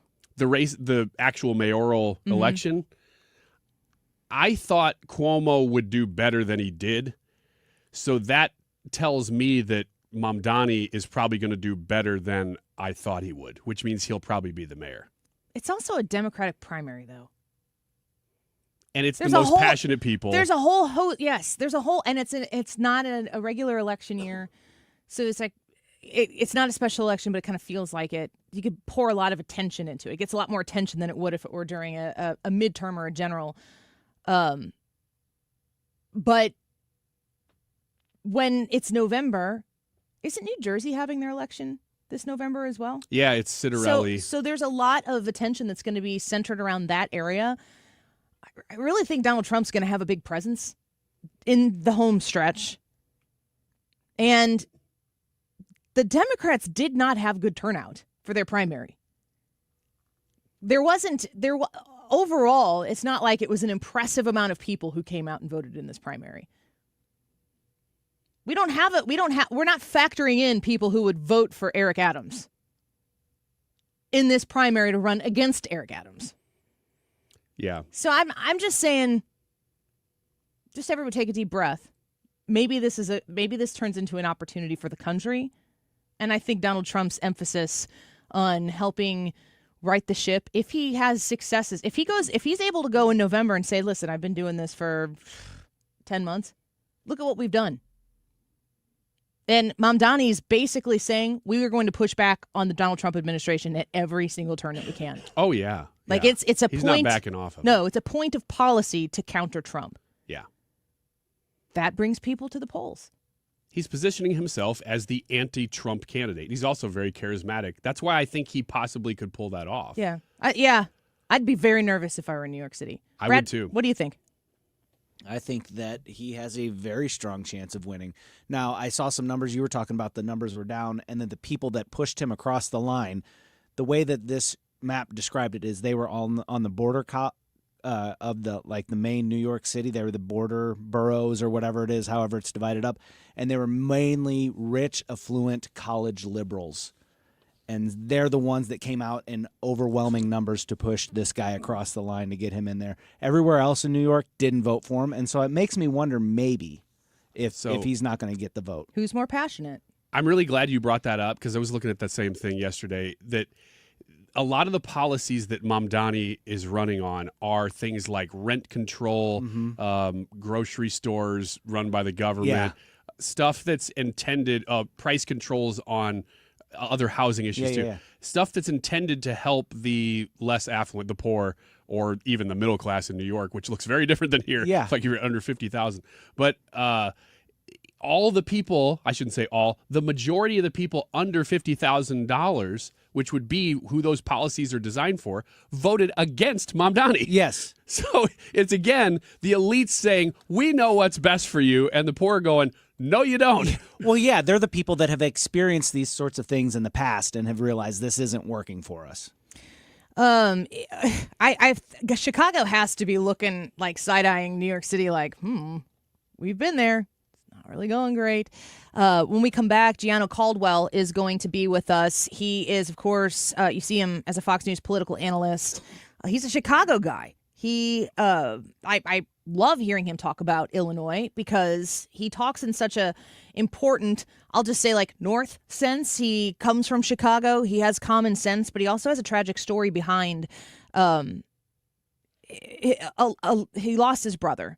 His brother was gunned down. He was 18 by senseless gun violence on the streets of his hometown of Chicago. That's how he writes it. And he's got a new book out. And it's a devastating story. I, J.B. Pritzker, do solemnly swear. Do solemnly swear. It was in 2019 when billionaire J.B. Pritzker beat out Bruce Rauner for Illinois' governor. Now sources telling ABC7 the Democrat is vying for a third run.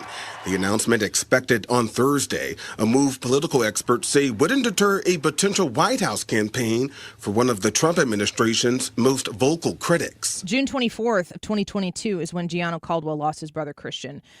Now J.B. Pritzker wants to run for a third term, which, I wonder how many people who vote for J.B. Pritzker were participating in a No Kings protest recently. We're going to take a very quick break. We're going to get to Gianno Caldwell here in just a minute. Don't go away.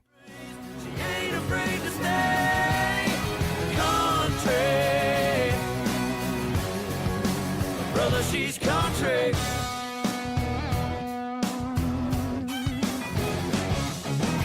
Tomorrow, some of us will wake up and it will be our last day on this earth. It will be unexpected and without warning. Each year, 250,000 people will die from medical malpractice, the third leading cause of death in America. 43,000 will die in a car or truck crash. 6,000 will die working on the job. I'm John Morgan of Morgan & Morgan, and we represent many of these families. It's awful. Unfortunately, many times some of these family members are not speaking and never get to say, I'm sorry or goodbye. If you're at odds with a loved one, listen closely. Pick up the phone. Call them. Say you're sorry. I promise a huge burden will be lifted from your heart and your soul will be renewed. Even if you're not wrong in your own mind, it doesn't matter. Death is bad enough. Death without closure and love will follow you the rest of your days. Trust me on this. Morgan & Morgan. Injured? Dial #law or visit forthepeople.com for an office near you. Gianno Caldwell coming up next on the Annie Fry Show. It is 1:30. This time check is sponsored by Jerry Kelly Heating and Air Conditioning. It's time for a $98 AC tune-up. For details and a list of all station contest rules, visit www.971talk.com/rules. Welcome back to the Annie Fry Show. Thanks for being with us this afternoon. I want to get directly to our guest. Excited to have Gianno Caldwell on with us. He is the founder of the Caldwell Institute for Public Safety. Of course, he's a Fox News political analyst. I stop and watch when he speaks. Gianno, welcome to the Annie Fry Show. Thanks for being with us this afternoon. Thank you for having me. I've been waiting to talk to you for a long time now. I know. We've been trying to put it together for weeks now. I appreciate you so much. I'm an Illinois resident. Really, this show pretty much is full of Illinois residents who move across the Mississippi River to work in a red state, and we pay very close attention to what's happening in Chicago. The governor has supposed to announce, I think today, if he hasn't already, that he's going to run for a third term. I thought that was like king stuff, but apparently not in Illinois. You know all about Chicago. You lost your brother to gun violence in Chicago, and you've got a book out about it. We're going to talk about that in a second. But I want to get your thoughts on J.B. Pritzker's announcement that he's potentially going to run for a third term. I don't understand why, and honestly, he should be more running for mayor of Gotham City than the governor of Illinois. And the truth of the matter is he's created a more dangerous state by endorsing and pushing forth with the Safety Act, which we know has no safety in it. It ended cash bail in Illinois, but there's so many issues with it, including the fact that people who have potentially murdered people who are accused of being murderers with these ankle monitor bracelets, if they go out of range, police can't respond for 72 hours. They are not allowed to. So there's a lot of dysfunction in the policy in which he supported. And, we can talk about the mayor, too. Mayor Brandon Johnson has been an absolute disaster. I never thought it could get worse than Lori Lightfoot. I had no idea that was possible, but certainly it is. And now he's the worst polled mayor in Chicago history. I mean, Illinois, if we really want to change direction, we got to put in brave politicians, conservatives, who are willing to use their voice and make the tough decisions to get the state on the right track, regardless of them being reelected. And I think that's the principal point. It cannot be individuals who are going into these offices who are concerned about being reelected. You have to be bold. You have to be courageous. And you have to act with the people of Illinois in mind. And a lot of these politicians, they absolutely have failed that critical mission. Yeah, and the story, the consequences are tragic.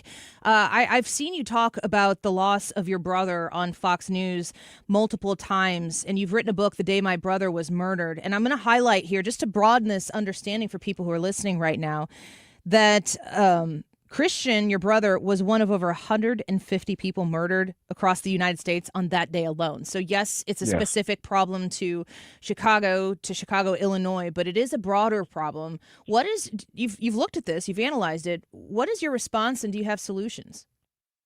Absolutely. And as I talk about in my new book, The Day My Brother Was Murdered, My Journey Through America's Violent Crime Crisis, I covered 9 families, including my own, who all were murdered on that day across the country. People like James, who was an Army veteran in Philadelphia. He had PTSD, so he would oftentimes at 1, 2 a.m.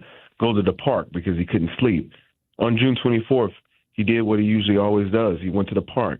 At this time, there were a bunch of teenagers and some kids that were younger than teen age in that park, and he said to them, "What are you all doing out here this late? You should go home." And what happened? They beat him to death with a traffic cone. Or Catherine. Catherine was in Texas. She was a mother, grandmother, 65 years old, wife, chemical engineer, leaving her job, going down the freeway when a drug deal went bad. And the individuals, one who's selling the drugs, one buying the drugs, they were looking to rip each other off. And when they discovered that, they chased each other down the highway, shooting at each other. And Catherine became a victim of violent crime. It is without question devastating what has happened throughout our country with this violent crime epidemic. And I knew it was absolutely important because we all know how bad it is, but it was important to talk about solutions. So I talked to people like John Walsh from America's Most Wanted, Dr. Drew about the mental health crisis in this country and its contributions to the violence, Sean Hannity, many others, educators, faith leaders, because this is going to be a team effort to change the trajectory of this country without question. Well, and your voice being lent to this and being able to speak through heartache, I can't imagine I can't imagine. I'm not even going to pontificate on what that emotion is like, but to be able to turn it into something that could offer solution to avoid anybody else to have that same experience that you and all of these other families that you highlight in the book, The Day My Brother Was Murdered, My Journey Through America's Violent Crime Crisis. Going back to Illinois, Gianno, you've talked about, what that person in these roles, the mayor, the governor, what they need to do. We're looking for the right people. Do you know anybody in the Republican Party or that would be able to stand in the gap to challenge Governor Pritzker and be able to win in the state of Illinois? What would it take? I think it's going to take a lot of money. And Pritzker clearly has a lot of money. And, the things are really against you because it's a slated one-party state. One of the reasons why I think it's important to recruit good candidates and we all be supportive of them in their efforts because it's possible to win in Illinois. It is. People have been asking me to run for mayor of Chicago or maybe U.S. Senate. And statewide, you can win. You got to get the collar counties, you got to get downstate, and then you got to run it up 20% in Cook County. And it's all feasible. It's possible with the right message and the right group of people who are willing to support your efforts. And, I started the Caldwell Institute for Public Safety at caldwellinstitute.org. I encourage people to go to our website and support our efforts there. But I started the Caldwell Institute for that very purpose because we need to align the right people, get behind the right folks in these particular offices. In the case of the Caldwell Institute for Public Safety, our goal is to remove every George Soros-funded prosecutor in the nation. People like Alvin Bragg, people like Larry Krasner in Philadelphia. Kim Gardner in St. Louis. Yeah. Exactly. And I keep hearing about Kim Gardner. And I'll tell you, even we got involved in the George Gascon race in Los Angeles County, got heavily behind Nathan Hochman, invested in that campaign greatly, and he won. And that's one off the board, but we have a lot more to go. Mm-hmm. So, we appreciate all the support from everyone around the country, but we continue on. The fight just begun. Gianno Caldwell with us right now. His new book, The Day My Brother Was Murdered, My Journey Through America's Violent Crime Crisis. Just to wrap up here, run for Senate, and I'm your downstate girl. I will help you. Wow. I would love that. I will do whatever, run through brick walls. I will show up wherever. I will drive the state, and I will support you, Gianno. No, we should definitely talk, and perhaps we should do an event together as well. So let's definitely arrange that. Okay. Well, my people are already calling your people, and we will continue to do that. Gianno Caldwell, thank you so much for the time. We're going to get you back on here again soon. Thank you for having me, and please follow me on social media at Gianno Caldwell, Gianno Caldwell, Caldwell. Thank you so much. Amen. Thank you so much. Gianno Caldwell of Fox News, political analyst and founder of the Caldwell Institute for Public Safety. A tragedy that he's experienced, and he has taken the time to experience just an absolute devastating heartbreak and the loss of his 18-year-old brother because he was in the wrong place at the wrong time, and he was shot, he was killed. And Gianno's like, yeah, I'm going to do something about this. And I'm pushing him to run for something big. I think Gianno Caldwell running for Senate in the state of Illinois. Listen, there are probably other people out there who want to run for Senate, maybe who have said that they're going to or whatever. We need real good candidates. The more the merrier. But Gianno Caldwell could be a showstopper. The Dick Durbin's seat is not supposed to flip to Democrat in the Senate, right? Or to Republican in the Senate. Dick Durbin retiring this year, vacating that seat so he's not running again. That's not a seat. Nobody is looking at that seat going, I think we could win Illinois on the Republican side. But why not try? And with Donald Trump in office, with Gianno Caldwell and his very, very compelling story, his understanding of the political landscape, a true understanding of what Illinois is about, he is exactly right. You have to win downstate. We can handle that. You need 20% of Cook County. You think Gianno Caldwell can't? I mean, Darren Bailey won 19%, I think, of Cook County, something close like that for governor. It was close. It was wildly close. Closer than a lot of people thought he was going to get. And that's up against the Democrat machine. Maybe it was 17%, I don't know. But it was not embarrassing. And Gianno Caldwell, can he perform better in Cook County? He can. Get on the Gianno Caldwell bandwagon. I'm on it. I haven't talked to him about this yet. That was our first discussion. Really? About it. Yeah. That's awesome. I put him on the spot. Yeah, you did. I thought, wow. I'm like, you're running for Senate, and I'm helping you out. And he's like, let's get together. Well, he said, let's do an event. Yeah. So, I'm like, great. I really want him to run for governor because I think that's more winnable than Senate. Okay. I'll take either or, Annie. Either or, Annie. I think I see people throwing their hat in the ring for governor. I've said before to Blaine Willauer, and in the past he's been like, you need to talk to my wife. I think maybe, I don't know. I don't know if Blaine's going to announce. I've texted him some things. He hasn't responded to my text. He usually does. He'll respond to my text to other things. I'm like, are you running for governor? And he hasn't told me yet. People are talking about it, but anytime it becomes presidential primary season, and you got somebody, like, you'll be watching the news channels, and the last question will be like, Ryan Wiggins, are you considering a run for president? And then they're like, oh, well. Well, I'm focused on my constituents right now in the 34th. Yeah. Or, I would pray a lot about that, but right now I'm focused on whatever cause I'm on this TV radio show for. My book. Yes. On making money. But you got to make money in order to win, too. So, Illinois shifted to Donald Trump in 2024 in a real way. The state of Illinois has so gerrymandered the state that even with a strong shift towards Republicans, a significant increase in Republican votes, it didn't manifest itself in any way. Everything stayed the same. And that's because they got to draw the maps after the last census.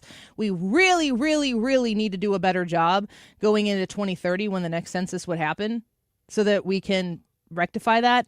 I'm pretty sure they're going to draw certain areas of the state of Illinois into districts in Kentucky next. You guys just go vote for Thomas Massey. But we'll take your tax money. All of it. Doesn't Kentucky have no income tax? No, they do. Really? Tennessee doesn't. Kentucky does? Well, I'd have to look that up, but I'm what pretty Rand sure they Paul don't. And Thomas Massey even doing? Yeah, Rand Start Paul. at home. What the unless you're wrong about that. Let's take a quick break. YouTube live chat poll. How much destruction did the airstrikes cause to Iran's nuclear facilities? Setback for months, setback for years, or obliterated? Go vote on the Annie Fry YouTube channel and tell us what your thoughts are on it. Janine says, best guess is setback for years. I feel like obliterated means no coming back. But they have a lot of money, so they can come back, but it will take a while. Ron said, setback for years is my vote. No way to prove more at this point. And Officer Gary said, we don't know for sure without a battle damage assessment, but with that much ordnance, I would say years. Let us know what you think. We'll be back in a minute. Can't take my eyes off you. This is The Annie Fry Show. Interact with Annie on Facebook. The Annie Fry Show. Else to compare. The sight of you leaves me weak. There are no words. The Dittamore Group, man. Tammy Dittamore knows it all. She knows it all. When you work with the Dittamore Group, you're getting the number one team in the number one office in the Metro East at the Dittamore Group with Remax Alliance. And when you work with Tammy and her team, Zach, Pat, Abby, and Trisha, 50 plus years of experience coming together in that office to ensure that you are navigating this wild real estate environment with expertise. You can't just flip on your Zillow and be like, oh, well, this is what I should get. Maybe you could get more than that. Maybe Zillow doesn't know that you've renovated your basement and added a deck and replaced the windows and all that stuff. Maybe when you go to Zillow, you think it's a good starting place. You go to the Dittamore Group, you get real factual information that you can put into practice to make sure that your real estate transaction is top notch. Call the Dittamore Group directly at 618-531-4652, 618-531-4652, online at thedittamoregroup.com. You're listening to Leaf Filter Radio, and the guru of gutter protection himself, Chris Coonahan, is here to take your most pressing leaf-related questions. Hey, everybody, Chris here. I understand we have Ron on the line. Ron, where are you calling from? Uh-oh. Ron, are you calling from a ladder? Well, I was. I wanted to ask Chris what I need to do to get my gutters ready to have Leaf Filter installed. Oh, Ron, you don't have to do anything. A Leaf Filter Trusted Pro will come out and clean out your gutters, realign and seal your gutters, and install Leaf Filter, America's #1 gutter protection system. So I didn't need to get on this ladder? Ron, Leaf Filter Trusted Pros are in your neighborhood and ready to help. Just visit leaffilter.com/radio to schedule your free gutter inspection and get up to 30% off. Thank goodness. What was that site? That's leaffilter.com/radio for your free gutter inspection today. See representative for warranty details. Promotion is 20% off plus a 10% senior or military discount. One discount per household. 97.1 FM Talk presents Talk in Action, where we shine a spotlight on local charities making a difference in our community. Join us as we give back and connect neighbors in need. Visit 971talk.com/talkinaction to learn more.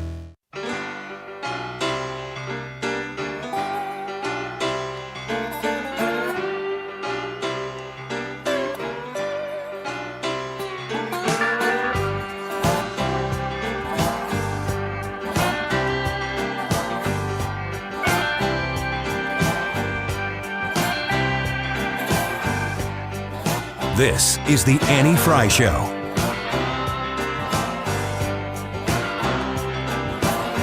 So we aired the press conference a little bit earlier in the show, right kind of at the start of the show. And one of the things was there was a question about providing the Patriot defense system to Ukraine. Are you kind of like, oh, yeah, Ukraine? Yeah, a little bit. That's still going on.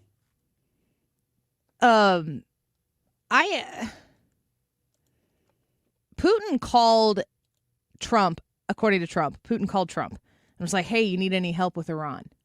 And Trump's response was, I need help with you. He said to Putin, no, I need help getting something done with you. What does it mean to you that Vladimir Putin, while Donald Trump is denuclearizing Iran, what does it mean for Vladimir Putin to be like, hey, Don, you need any help over there? Well, Iran and Russia have been tied at the hip for a long time. So I think it was Putin kind of saying, hey, let's be on good terms as you do whatever you're about to do, because we don't want to be associated with it, even though we are. That's the way I read that. What do you mean you don't want to be associated with it? Well, if you find things there that happen to have Russian on them. Oh. You're saying he's trying to establish the good graces to say, hey, if there's a question about which side I'm on right now, I'm with you, buddy.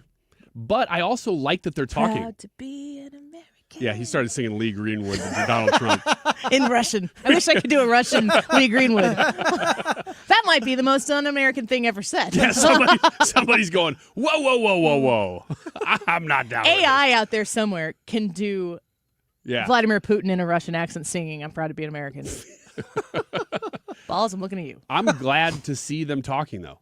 To see them have that relationship, I would hope that every world leader does talk with Trump like this, because it means that they're probably having conversations that we're not always aware of. And that's good. We don't need to know every single thing that's happening all the time. We'll hear when we need to hear. That's the good thing about trusting the guy in charge right now. I think it's important to take the opportunity to watch this next clip, because at the press conference, the NATO press conference yesterday, there was a Ukrainian reporter that President Trump called on. And, I think there are people who believe that Donald Trump is sympathetic towards Vladimir Putin, sympathetic towards Russia, and anti-Ukraine. Donald Trump continuously says very flattering, kind things about Zelensky these days. Almost excessively. Almost like Daddy says. It's almost too much. In my interpretation, it's like, okay, you're trying to prove a point here. I get it. My opinion, or my perspective on President Trump's relationship with Ukraine is that he has gotten to a place where he and Zelensky are on the same page and trying to get to the same outcome. That whatever has happened in their relationship leading up to this moment, they've gotten some things out of the way. And Donald Trump really wants an end to this war, knows that Russia is killing Ukrainians and Ukrainians are defending their existence right now, and needs to push back. But the only way that Vladimir Putin is going to stop is if somebody talks to him and dignifies him with the conversation. Yeah, because he's not going to do anything if he feels like, anybody else is getting the win besides him, which is why all the talk about, if Donald Trump could solve this and bring about world peace, he'd get a Nobel Peace Prize. I hate that talk. I don't care about the Nobel Peace Prize at all. Just stop. Like, if he gets it, he should. I mean, look who's gotten the Nobel Peace Prize. Yeah, who cares? It's not. Yeah. We don't need to talk about Nobel. If he gets it, cheers all around. But that's the kind of stuff. That's not why he's doing it. Putin sees that and goes, I'm not going to give that to Donald Trump. He doesn't want there to be anybody getting any wins for anything other than him. So as long as he feels respected, then there's maybe forward movement. We don't know, but it has to start there. But it's also, if Donald Trump, people don't like that Donald Trump has dignified Vladimir Putin with enough respect to have a conversation. Correct. I get it. In an emotional place, I understand that perspective. Looking at what Vladimir Putin has done as a psychotic, murderous dictator, I get it. But do you want the war to stop? Do you want the war to stop? Do you want the killing to stop? I don't think that Donald Trump is compromising himself by being willing to rise above the conflict and do what needs to be done to stop the killing. And if Zelensky is on board as the leader of Ukraine with what Donald Trump is trying to do, that feels pretty pro-Ukraine to me. Now, this is all to say that yesterday at this press conference, at this NATO press conference, there was a Ukrainian reporter. And if you're listening right now, make sure you find this on social media. We're going to share the video here on our YouTube channel as well. But I want you to see how Donald Trump approaches this Ukrainian woman in this room full of NATO reporters and leaders. I'm from Ukraine.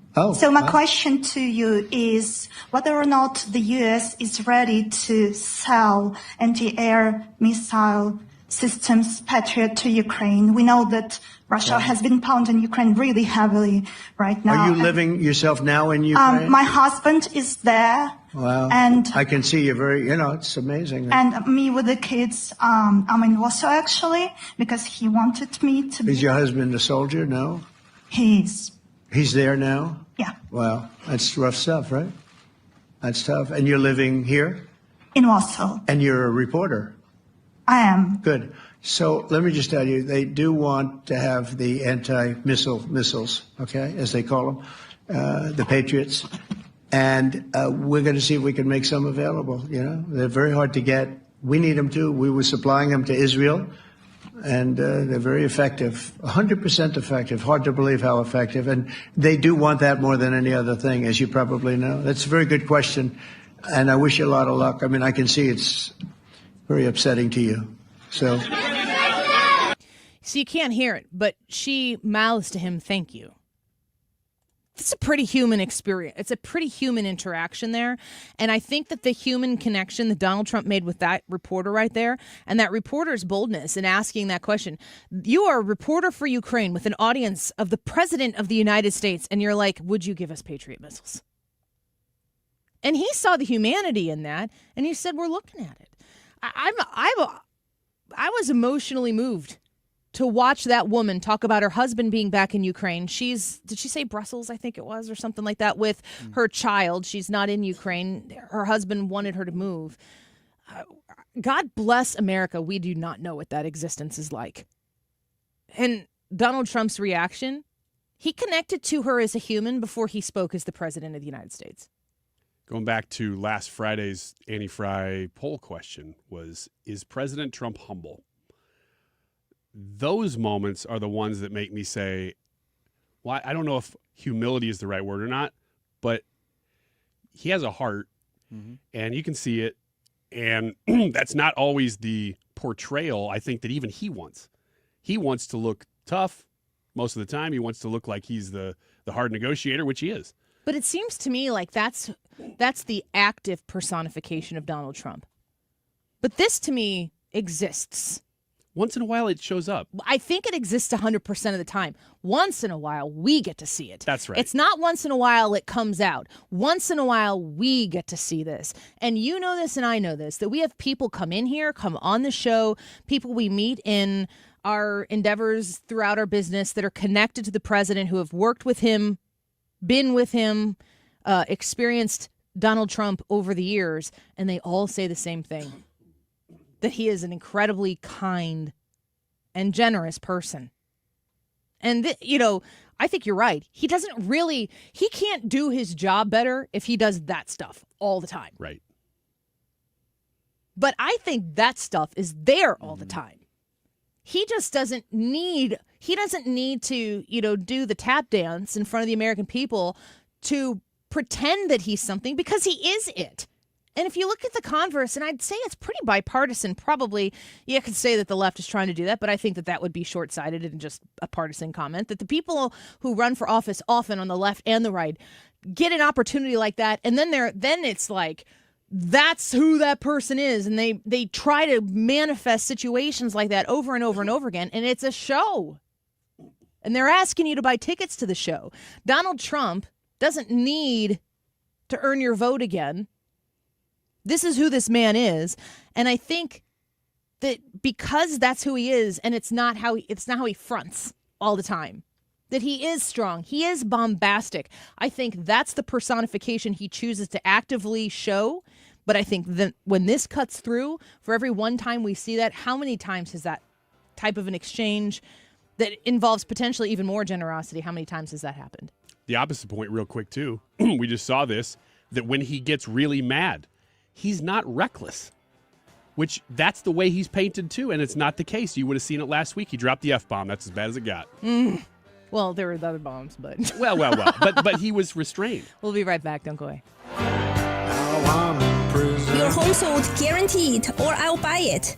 Hi, I'm Gloria Liu, broker owner at Your Home Sold Guaranteed Realty. And for over 20 years, I've been getting my home sellers the most money for their home and selling faster than the average agent. So when you're ready to sell your home or have questions, call me. For years now, I've been telling you about my friend and trusted realtor, Gloria Liu, and why you should call. Hey, it's Mark Cox. Fact is, when I needed to sell my home, my only call was to Gloria Liu, and she delivered. Gloria exceeded our expectations, and that's why I strongly recommend you call, especially in this shifting market. No matter what happens, you're guaranteed to sell your home at 100% of market value, or Gloria will pay the difference. Call today, get an upfront written guarantee, and start packing. Sell with certainty and for 100% of market value, or Gloria will pay you the difference. Call 314-325-6888 or visit GloriaHasTheBuyers.com. That's GloriaHasTheBuyers.com. Gloria and seller must agree on price and possession date. We've been here 30 years, 30 Christmases in this house, and we have the traditions that most families have. That's Terry talking about her experience with Rhino Shield ceramic coating. We did Rhino Shield 14 years ago, and the house still looks the same as the first day. Rhino Shield really worked with me to help me get get just the right nice soft yellow, and it's 14 years later and it's the same color. The main reason Terry called Rhino Shield is because it's backed by its 25-year transferable warranty. It just sounded wonderful that we could have the house coated with Rhino Shield and not have to worry about it again for 25 years. Take it from Terry. Give Rhino Shield a call now for a free evaluation. 877-25-RHINO.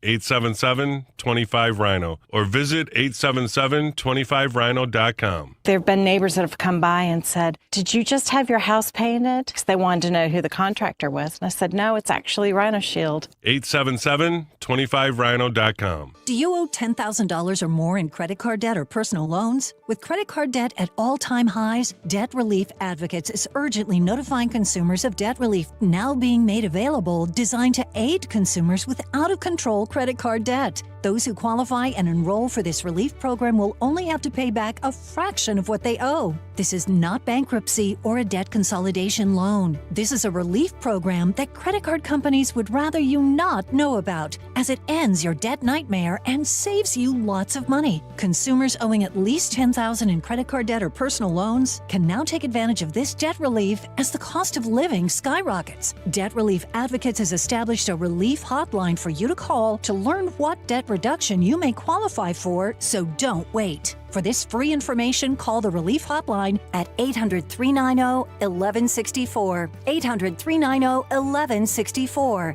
800-390-1164. KFTK FM Florissant from the Kaufman Townsley St. Louis's Injury Lawyers Studio. Call 314-500-5000. That's 314-500-5000. All on the free Odyssey app.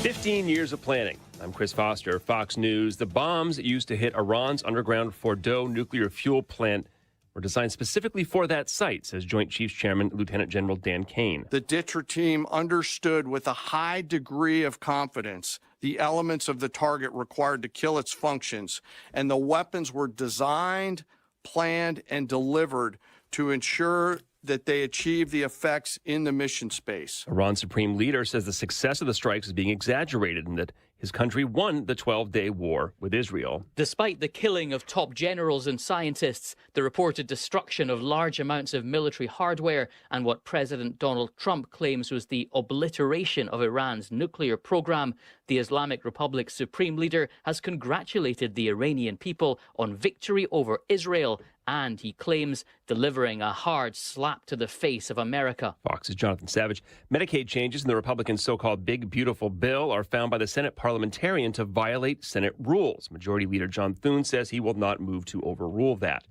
New York City's mayor launches his re-election campaign, no longer a Democrat. Incumbent Mayor Eric Adams is running as an independent for re-election to the seat he currently holds, speaking to supporters outside City Hall. I'm so proud to be here to say to the people of the city of New York, I am seeking re-election to be your mayor of the city of New York.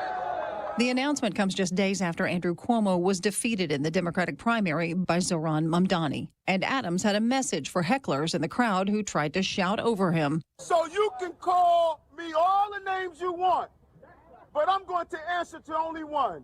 Mayor Adams. In New York City, Tanya J. Powers, Fox News. America's listening to Fox News. I'm still going for it, even with higher stroke risk from atrial fibrillation, an irregular heartbeat not caused by a heart valve problem. Over a 3-year study, Eliquis apixaban tablets reduced stroke risk better than warfarin, and over 97% of Eliquis patients did not experience a stroke. A first stroke occurred in 2.9% of warfarin patients versus 2.3% of Eliquis patients. Don't stop taking prescription Eliquis without asking your doctor. It may increase your stroke risk. Eliquis can cause serious and in rare cases fatal bleeding. Don't take Eliquis if you have an artificial heart valve, abnormal bleeding, or antiphospholipid syndrome. While taking, you may bruise more easily or take longer for bleeding to stop. A spinal injection while on Eliquis increases risk of blood clots, which may cause paralysis, the inability to move. Get medical help right away for unexpected bleeding, unusual bruising, or tingling, numbness, or muscle weakness. Medications such as aspirin products, NSAIDs, SSRIs, SNRIs, and blood thinners may increase bleeding risk. Tell your doctor about all planned medical or dental procedures. Learn more at Eliquis.com or call 1-855-ELIQUIS. Air Comfort Service, heating, cooling, and insulation, weather. Partly to mostly sunny skies, hot and humid. 97 today, the heat index 102. Tonight, partly cloudy skies, only a slow drop through the 90s for evening plans, 77 for the low. Friday, partly sunny, hot and humid. A couple of spot afternoon storms, 94. A little uptick in scattered thunderstorms, but a lot of dry time over the weekend. This is 97.1 FM Talk. Chief Meteorologist Dave Murray. You're listening to the Annie Fry Show live from the Air Comfort Service Heating, Cooling, and Insulation Studio. Air Comfort Service is proud to support Greater St. Louis Honor Flight. Sign your veteran up for the Honor Flight today at gslhonorflight.org. And for HVAC services, visit aircomfortservice.com. That is exactly what I needed to hear. Thank God someone here knows what they're talking about. That's us. That's right. Gotta love this American ride. All right, you need to take the time and get the full picture.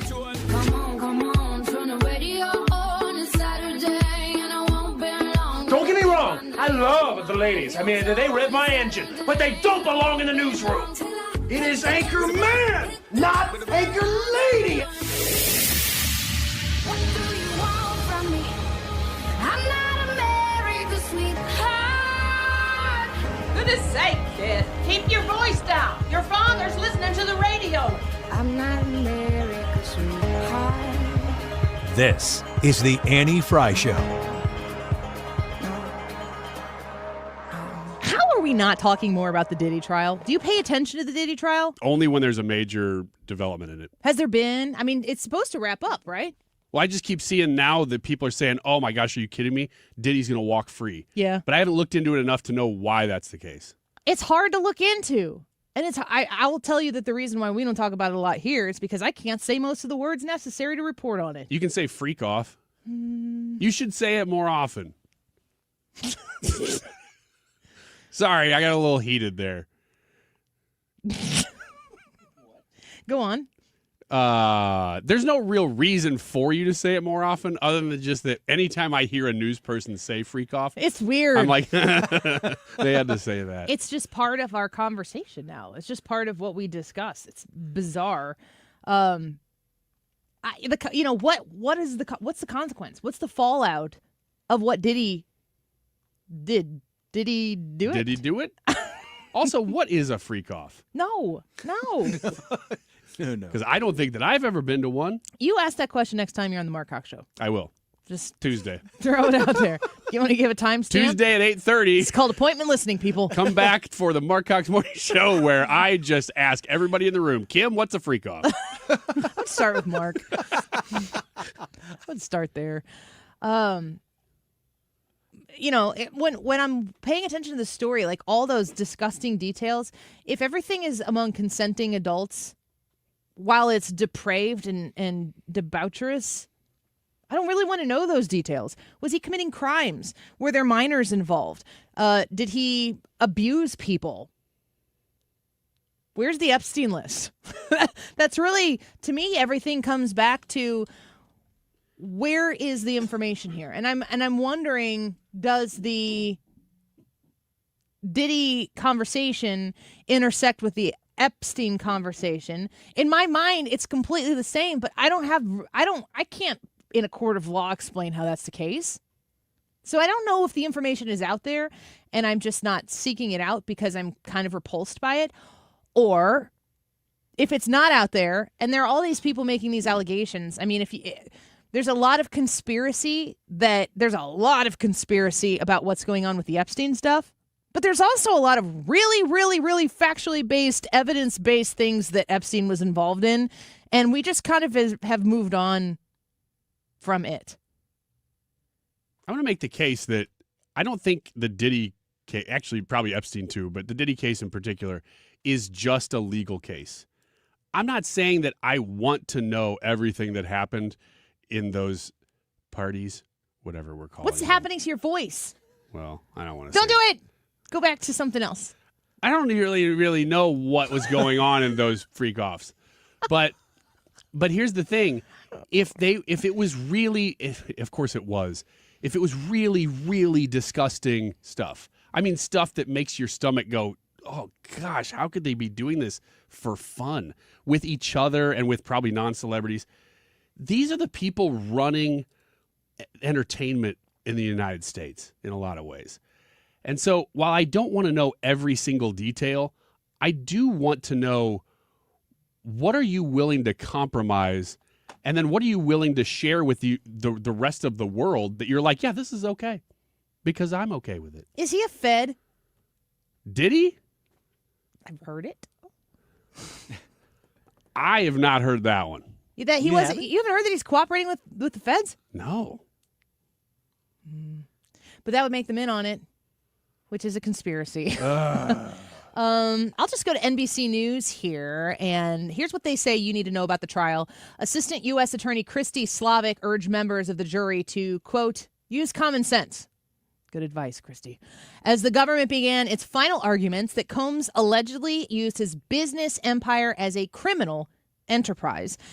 The U.S. Attorney Slavic said Combs' young assistants didn't blink an eye and did whatever it took to make him happy during their employ, even if it meant facilitating crimes.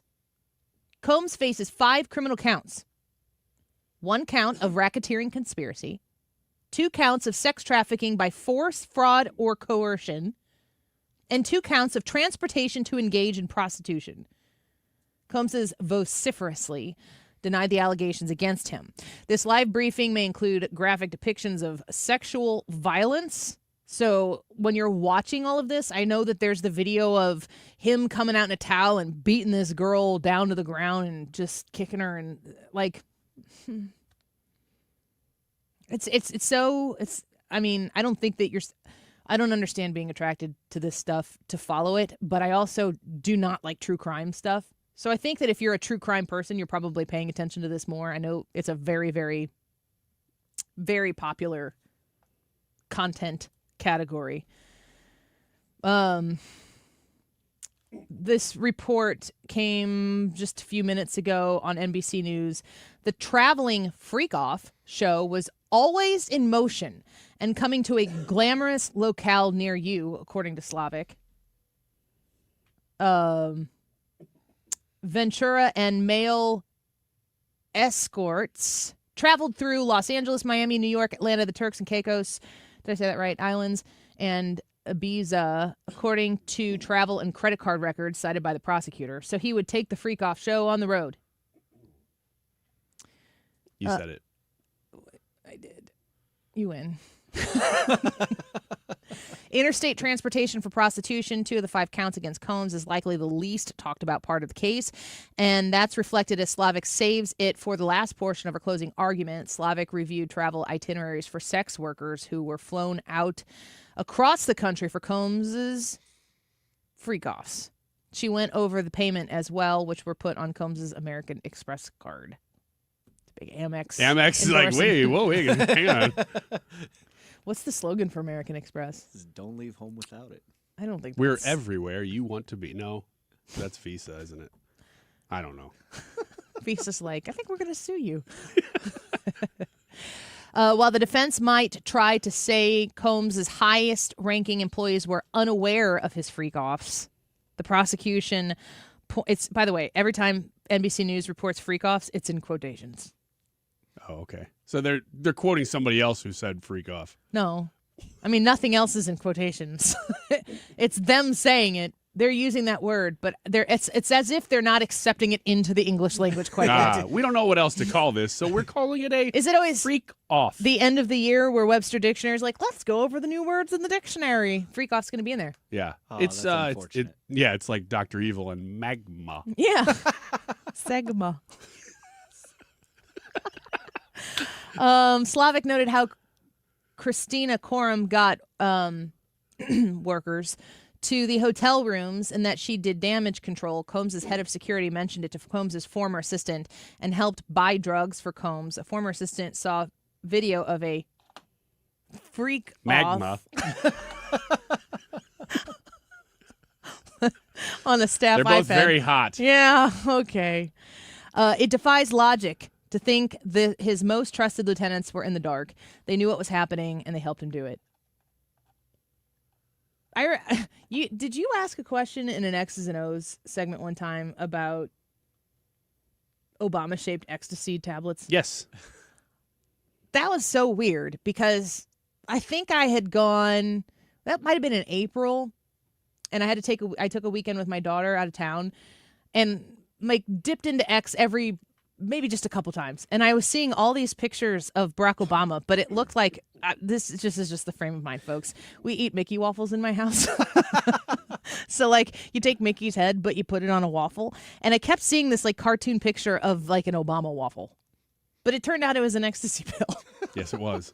Why were they handing out ecstasy pills? Was it to celebrate his presidency or something? I don't remember exactly why, but ecstasy makes things feel more intense. That's why they were taking the drug itself. Why they were shaped like Obama, not sure. I don't need to know how ecstasy works. That's not the detail of interest here. It's why would you take them and make them look like Obama waffles? Well, I just think a lot of things were going on at those freak-offs. Anyway. YouTube live chat poll. How much destruction did the airstrikes cause to Iran's nuclear facilities? Setback for months, setback for years, or obliterated? Brad, you said? Obliterated. I think that place is gone. Ryan? Setback for years. And I said setback for years. Come vote. Annie Fry YouTube channel, youtube.com/@AnnieFry, or on the YouTube app, wherever you have that. Joe says, looks pretty effed up from fluorescent, but I don't really have the full data. F is for fluorescent? Yes. Mm-hmm. And Katie said obliterated. The key word in the poll is facilities. I believe the facilities are obliterated, but the Iranian leadership still desires a nuke. Their nuclear aspirations are setback years. What a good, nuanced point, Katie. All right, when we return, it's time for the local news with Ethan, which is what I'm going to call it. What Ryan calls it, you'll have to stick around to find out next. Don't go away. You're listening to The Annie Fry Show.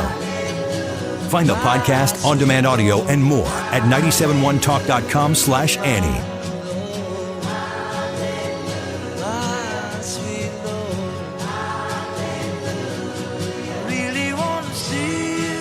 Stewart's American Mortgage and the Bagel Loan, 314-324-4440. That's 314-324-4440.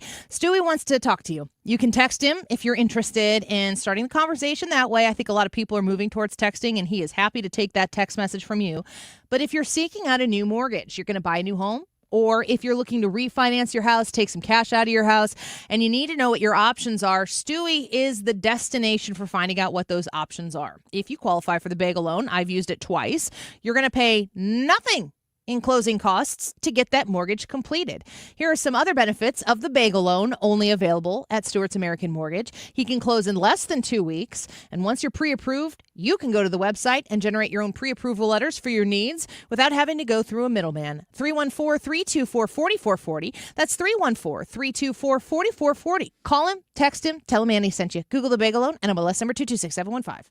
Step outside and fall in love with your backyard again. From inviting porch overhangs to durable composite decks and cozy screen rooms, Lakeside Renovation and Design creates stunning outdoor living spaces designed for relaxation, entertaining, and making memories. With expert craftsmanship and top-quality materials, your new outdoor oasis will be perfect for every season. Call Lakeside Renovation and Design today or visit lakesiderd.com to get started. Let's turn your backyard into the retreat you've always dreamed of. If you suffer from burning, tingling, or numb feet, pay special attention as we discuss neuropathy with Dr. Patton, D.C. Doctor, what is neuropathy? Peripheral neuropathy is nerve damage to the feet and legs. What are the symptoms? The symptoms are numbness, burning, tingling, pain, and loss of balance. Is neuropathy treatable? It's absolutely treatable, and we have amazing results. If you have burning, tingling, numbness, coldness in your feet or hands or balance issues, call us at Comprehensive Integrated Health today for a nerve damage screening. The screening will tell if you're at risk for serious complications and if you're a candidate for our cutting-edge treatment program. Don't wait until your symptoms are so severe nothing can be done. End-stage neuropathy leaves people confined to walkers, wheelchairs, and even amputations. The first 10 callers will receive a free nerve damage screening. Call 636-538-5188. That's 636-538-5188 for your free nerve damage screening. 636-538-5188. This This is attorney Todd Nissenholtz of Kaufman Townsley. We know the loss and the cost of an accident because when an insurance company offers a lowball settlement, we go to war for you and take the fight to the insurance company. Call 314-500-5000. Hey, it's Mark Reardon. If you're nearing retirement or already retired, call my friends Thomas Helbig and Bob Kershaw with the Retirement Advisory Group. They'll show you how linking to the market is much safer than owning the market for your retirement savings. They're the official financial advisors of my show. Go to retirementkey.com. Brought to you by Progressive Insurance. Progressive can help you protect your home, auto, boat, motorcycle, ATV, and RV, and more. And if something wasn't mentioned that you had in mind, find out if it can be covered at Progressive.com or 1-800-PROGRESSIVE, because it probably can be.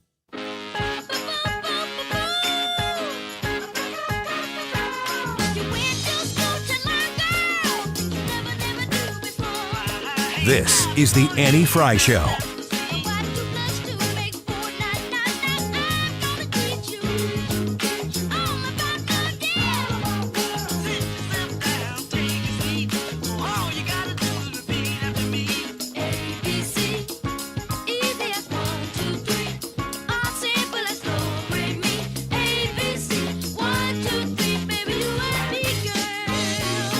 The Abraham Accords be expanded, that more countries come into it, and we are working on that on my team and in coordination with the Secretary of State and the entire State Department. And we think we're going to have some pretty big announcements on countries that are now coming into the Abraham Peace Accords. And we're hoping for normalization across an array of countries that maybe people would have never contemplated would come in. So we're excited for that prospect. That will also be a stabilizer in the Middle East. So there is the special envoy for peace mission, Steve Witkoff, saying, yeah, we're going to expand the Abraham Accords and bring in some new players. Everybody okay with that? All hands on deck. And CNN's like, no. This looks good for Trump. It must be bad. World peace? Dang it. That's terrible. Well, let's bring it local. That's the world. Let's go local. Hold up. Check it out. Mega Muffins Mostly Manic Musings. What is the matter with you? Where do you come up with these things? First day, it was Ethan's Saucy Soiree. Yesterday was Gangsta Ethan's Mega Segma. And today, it's Ethan's, our Mega Muffin. I didn't even hear Ethan in there. Yeah, I don't think Ethan was in there. Why? Let's go back. Hold up. Check it out. Mega Muffins Mostly Manic Musings. Mega Muffin. Mega Muffins. Is that just instead of Ethan? Yeah. Okay. What do you got for us today, Ethan? Well, I had to, it's going to become a normal thing where I have to type out the title of my segment before I can actually get into it today. Something that... I think Ryan has to also. Anytime that you have a new segment, you kind of got to get the feel for what it's going to be like in a lot of different ways. Yeah, we're making that hard on you. I am quickly learning that it's going to be really difficult to discuss anything serious or actually sad when it starts off like that. Oh, well, that's true. I was going to say, we're serious people. We can be. I don't want to hear a bunch of sad local news. And that's why we're going to talk about some fun stuff. Mega Muffins Mostly Manic Musings. Wow. Do you guys as Illinoisans ever get frustrated? Yes. Hold on. And Almost that's there. a wrap. Great. Hold up. Check it out. Do you ever get frustrated Yes. not having all of the restaurant or food options or just the things to do that you have on the Missouri side, whether it be in St. Louis or What are we in missing? St. Charles? I don't know. I just feel live like in Edwardsville. We have 3 of everything. So here's the thing, though. Edwardsville now, yes, but 15 years ago, it wasn't like that. So maybe you could argue those were the days. It feels like there's just more of it greater St. Louis wise than there is in just Edwardsville. But you kind of made my point there is that Edwardsville, it feels like in the last handful of years has really begun to catch up, and they continue to catch up because they're adding another big St. Louis classic restaurant. They are getting a Salt and Smoke. I know. Did you guys hear about this? Right across from Handy Mart on Main Street. The whole premise for that sounded very elitist. It did. OU people over there. You people over there the don't have anything. Have you ever played golf? Yeah. Have you ever heard of food? Ethan is one of us, You and he guys left forget us. that I am an Illinoisan originally. Not now. Are you now? No, I don't identify as one now. Have you turned away from your Illinois roots? Yes. Dang it. I hate Illinois with a burning passion. I love the people in Southern Illinois. I don't think that Illinois is missing anything that St. Louis has to offer. Probably not at this point now, but I just remember growing up being like, oh, man, there's just nothing to do in Bethalto. Like, I can't wait to move to the Missouri side where there's just You can fly always more to planes do. at the airport. It's true. My mom works close to there. Yeah? Yeah, The DMV? cuts hair over there. Oh, right next to the DMV. Yeah, right next to the DMV. It must be nice living over in Missouri if you just want food, or a light bulb. But or the good thing is we have deer and geese. We do. In case we get really hungry. But what if you want a sled? Where do you go? Oh, Walmart. Wow, they have those everywhere in Missouri. A sled? Just stores that have everything. What about snow? Very specific. We should. Yeah. So, I need some washcloths. I could just go down to the store We and just get them. stand around walking and bumping into each other. I think maybe Ryan took out the Ethan in the title for it today because he wanted it to secretly become his segment. Welcome any to my thoughts? life. Welcome to my life, Ethan. We rename the show when she's gone. Literally. And everybody loves it. That's great. I heard the Manny Fry show, super popular. What I heard is anytime to take a vacay. No. Don't do that. It's a lot of work. The founder, Also, welcome to my life. the founder and owner of Salt and Smoke, Tom Schmidt, saying, "We've been fortunate to grow alongside our amazing community, and we're thrilled to cross the river and bring Salt and Smoke to the Metro East. Everyone from Missouri is like, goodbye. This town has such a vibrant food scene and welcoming energy. We can't wait to be a part of it. It will be the 8th location for Salt and Smoke, and it'll be housed in an old fire station and is part of a new development that will include a 4-story office building on one side and luxury apartments on the other. There'll be more details on it. I think it's built already.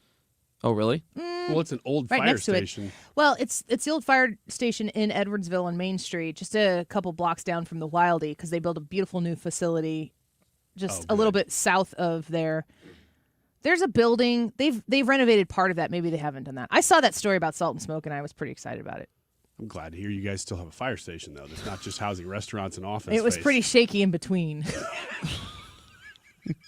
It doesn't matter. We You just need call fire Missouri when stations? there's Come a on fire. over to Missouri. Yeah. Uh-oh. Looks like something's burning. There's a fire happening. Call Call the fire next and state. Call Mo. No, they Show just me serve a barbecue fire now. truck. Find your MO. Speaking of potential restaurants or restaurant chains coming over to the St. Louis area in general, Zaxby's is also exploring some expansion to the St. Louis region. Brad and I were just having this conversation the other day. He was really excited about this. I was like, okay, cool, because I'm a big Raising Cane's fan. Yeah. And he, kind of insinuated that he thinks that Raising Cane's is just kind of average. Who And does? Overrated. Brad, and I got a Raising little Cane's bit like heated about it. Their sauce and the bread is great. The fries are okay, and the chicken is just. And I took that personally. I'm with Brad. I take that personally. Annie? Raising Cane's? Yeah. I've had it once. I was not as angry about it as these gentlemen. I did have Chick-fil-A a couple nights ago, and it remains king. There's one of those in Edwardsville now, too, isn't there? Mm-hmm. Of course there is. They just First have... time I ever had a Zaxby's There's actually 2 of them in Edwardsville was now. in Georgia, right outside the Cabbage Patch Museum. That's a thing? That's not a thing. You're lying. You're It's a the liar. worst in these You're a liar! segments. The worst when I come in halfway into what Ryan's talking about because I wasn't paying attention to the first. And I have to judge if he's saying something real or not. I always it's assume. real. No, what'd you say? First time I ever had a Zaxby's What is a Zaxby's? was when I was in Georgia visiting the Cabbage Patch Museum. That is real. That's a real Is it story. real? Of course it's a real story. I wouldn't make up something that stupid. He's got a point. We're going to stick with food here for a couple of minutes. So, funny story, a little backstory context behind this next one. This past weekend, my in-laws were in town, and they went and they picked up some Old Town donuts. And on the box, there was a sticker that had the number 64 on it with like a bunch of little brackets, right? And they're like, I wonder what that is. I was like, I bet it's probably like there's some sort of tournament that they're in for like best food or best donuts or something like that. And then an article Best popped. chicken. Maybe. That would be stretching it a little bit, but maybe. We didn't win Best Chicken this year. Again. But some kind if Old Town Donuts were to win a big award, that is the promo that Ryan would make to celebrate them. But how's their chicken? Not as good as you'd think. Well, it was only a couple of days later that I saw that that's exactly what it is. They were in a contest for the best donuts in America, and they freaking won the whole thing. That's so cool. Best Donuts in America tournament, won by Florson's Old Town Donuts, which I thought was pretty cool. So congratulations. Freaking won. To Old Town Donuts. The tournament was hosted by the 64. It pitted, like I said, the donut shops against one another in a bracket with multiple rounds, and you could go on and vote. And clearly St. Louis has some pride in their donuts. And congratulations to the Annie Fry Show for mentioning it without being bribed with donuts to mention it. Congratulations to us. Hooray, us! We're coming a long way. We would take donuts. Yes, we would. Or chicken. From any of those restaurants, even the ones we don't like that much. Or cookies, because we have some good ones of those in the area, too. Grandma's Cookies, for the second straight year, just won Best Cookie Shop in the U.S., and this was according to USA Today. St. Louis has great food. Yeah. St. Louis is such a great scene. We just need to be a safer city. Mm-hmm. Yep. I would say and that. cook chicken better at more restaurants. Zaxby's is coming. Stay in your lane, people. Especially you, Ryan. Where is your lane? What is your lane? Maybe we could get a Cabbage Patch Museum here, too. It's the turn lane. Anytime you're going straight, I'm like, it is. Let's stick right here with some fun and get Trisha in here next. Annie, are you okay? She brings the crazy into the studio, and we try to keep the chaos to a minimum. We'll be right back.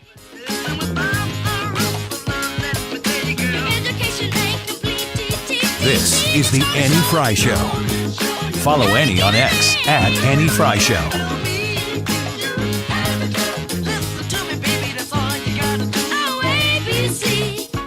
CiviaLaw.com. Life's transitions are difficult. You can help anticipate them and ease the burden of these big transitions when you partner with Civia Law. I have done that with my family. We put together a trust with Civia Law, so I speak as a client of his. If you need to sit down and have a discussion about a trust, about powers of attorney, your will, you've put one together before, but when was the last time you looked at it? How much has changed? You probably put one together when you had dependents in the home, and maybe now you don't anymore. In Missouri and Illinois alike, Civia Law has offices, and he's excited to meet with you. And if you call this number right now, that meeting, that initial strategy session, they're going to take that $300 fee and throw it out the window. They're going to take care of that for you if you're one of the first 10 people to call. 833-995-WILL. 833-995-WILL. Call Civia Law and talk to them about getting those transitionary periods taken care of for, accommodated. That's going to give you a priceless peace of mind. In Illinois, Edwardsville, East Alton, Swansea, Centralia, and Mount Vernon. In Missouri, Wentzville, and Creve Coeur, your free strategy session, should you be one of the first 10 people to call, 833-995-WILL, CiviaLaw.com. You know how you always want to know about everyone else's money? On the podcast What We Spend, guests will, for 1 week, tell us everything they spend their money on. My son slammed $6 worth of blueberries in 5 minutes. And everything that makes them feel. I want to own a house. I want to have a child. But this morning, I really wanted a coffee. Because at the end of the day, money is always about more than your balance. Listen to and follow What We Spend, an Odyssey original podcast. Available now wherever you get your podcasts. Why do the national tax resolution firms need the tiny fine print at the bottom of all their TV ads? Hi, this is Lance Story with the Lance Story Law Firm. You don't hear fast-talking disclaimers in our ads because the claims we make are 100% transparent. The Lance Story Law Firm primarily focuses on one thing, IRS problems. And we're regulated by the Bar Association, and we have a AAA rating with the Better Business Bureau. IRS issues are serious legal issues. The Lance Story Law Firm has helped thousands of clients navigate the best resolution plans, and we tell you up front exactly how much it'll cost. Tax resolution law is all we do. So before you send money to some out-of-town, high-pressure salesperson, give us a call at the Lance Story Law Firm, located right here in St. Louis. Call today to schedule your free consultation with me, 314-260-6120, or visit Lance, DRURYlaw.com. The choice of a lawyer is an important decision and should not be based solely upon advertisements. You want to retire soon. But everyone keeps telling you to wait until you're 65. After all, that's the age that you qualify for Medicare and you're close to full retirement age. I'm Marvin Mitchell, president of Compass Retirement Solutions. In my new book, Retire Early, The 9 Critical Decisions When Retiring Before 65, I discuss proper planning to help make early retirement possible. When to take Social Security, what to do with your 401k, health care, how to maximize retirement income, and much more. Get a complimentary copy of Retire Early by calling 1-800-743-8510. That's 1-800-743-8510. Can you retire early? Call 1-800-743-8510 for your copy of Retire Early, the 9 critical decisions when retiring before 65. Investments and services offered through Compass Retirement Group, a registered investment advisory in Missouri and Illinois. Compass Retirement Solutions is not affiliated with the U.S. government or any governmental agency. We're asking you, how much destruction did the airstrikes cause to Iran's nuclear facilities, whether they set back for months, set back for years, or obliterated? It's the YouTube live chat poll. You can vote as you can every day by typing in Annie Fry on YouTube, and today's date will come up. You can view the live stream and vote right there. We'll give you the results in 20 minutes or so. 2:33, this time check is sponsored by Jerry Kelly Heating and Air Conditioning. It's time for a $98 AC tune-up. JerryKelly.com.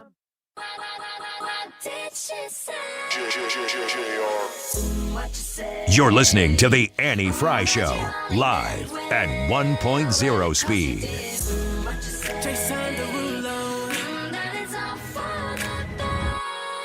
And now it's time to play Is Annie Okay With This? All right, this is where Trisha presents some stories here and asks me if I'm okay with them, and Ryan answers them for me. Eventually you get to weigh in. When you allow it. Hi, Trisha. Hi, Annie and crew. How are you? I'm fine. How are you guys doing? Doing okay. Great. Right. It's not as hot in here as it usually is at this time. No, it's very comfortable. What do you got? Americans use their phones on the toilet an average of 49 hours per year. All right, Ryan, you take this. That is just over 2 full days. 49 hours a year? Mm-hmm. Yeah. 2 full days is all? Mm-hmm. I'll go in there for 3 full days. Oh, never mind. Hey. 60% of the time they're on social media, 40% of the time they're watching videos, 36% of the time they're responding to emails or DMs, 29% of the time they're playing games, and 8% of the time they're actually talking on the phone. Annie, are you okay with talking on the phone in the bathroom? In the bathroom or on the toilet? On the toilet. I don't want to know what people are doing.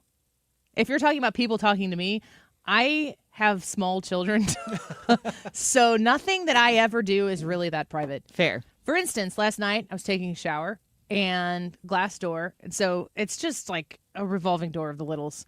And my second youngest came in, and I was washing my face, I was getting the makeup off my eyes, mascara, and she walked in and she looked at me. She goes, "Whoa!" And I was like, "What?"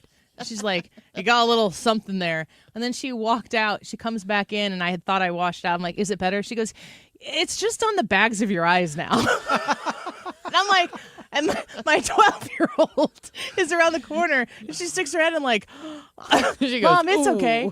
And then I go, "The bags of my eyes," and she just, Evelyn says, "It's okay, Mom. It's just because you're tired." This is why I'm in the shower. So I will have full-on conversations with humans in the bathroom when they decide to come in. But like, if I'm speaking to any of you and that is going on, never ever let me know. I do not want to know that. Would you call one of these guys? Call? Yes.